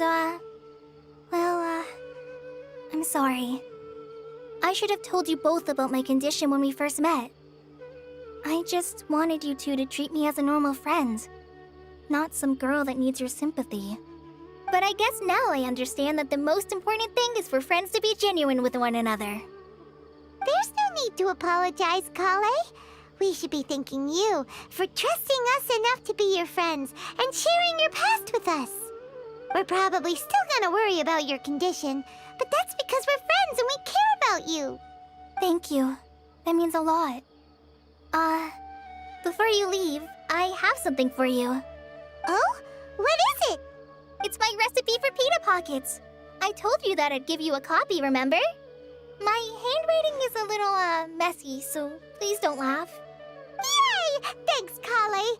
Now we can eat those scrumptious little pitas whenever and wherever we like. I hope that whenever you eat them, you'll both remember your time here in Gandharvaville. Well then, I, trainee Forest Ranger Kale, bid you both farewell. Please visit Gandharville again. The Rangers will always be ready to assist you here.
Better than nothing.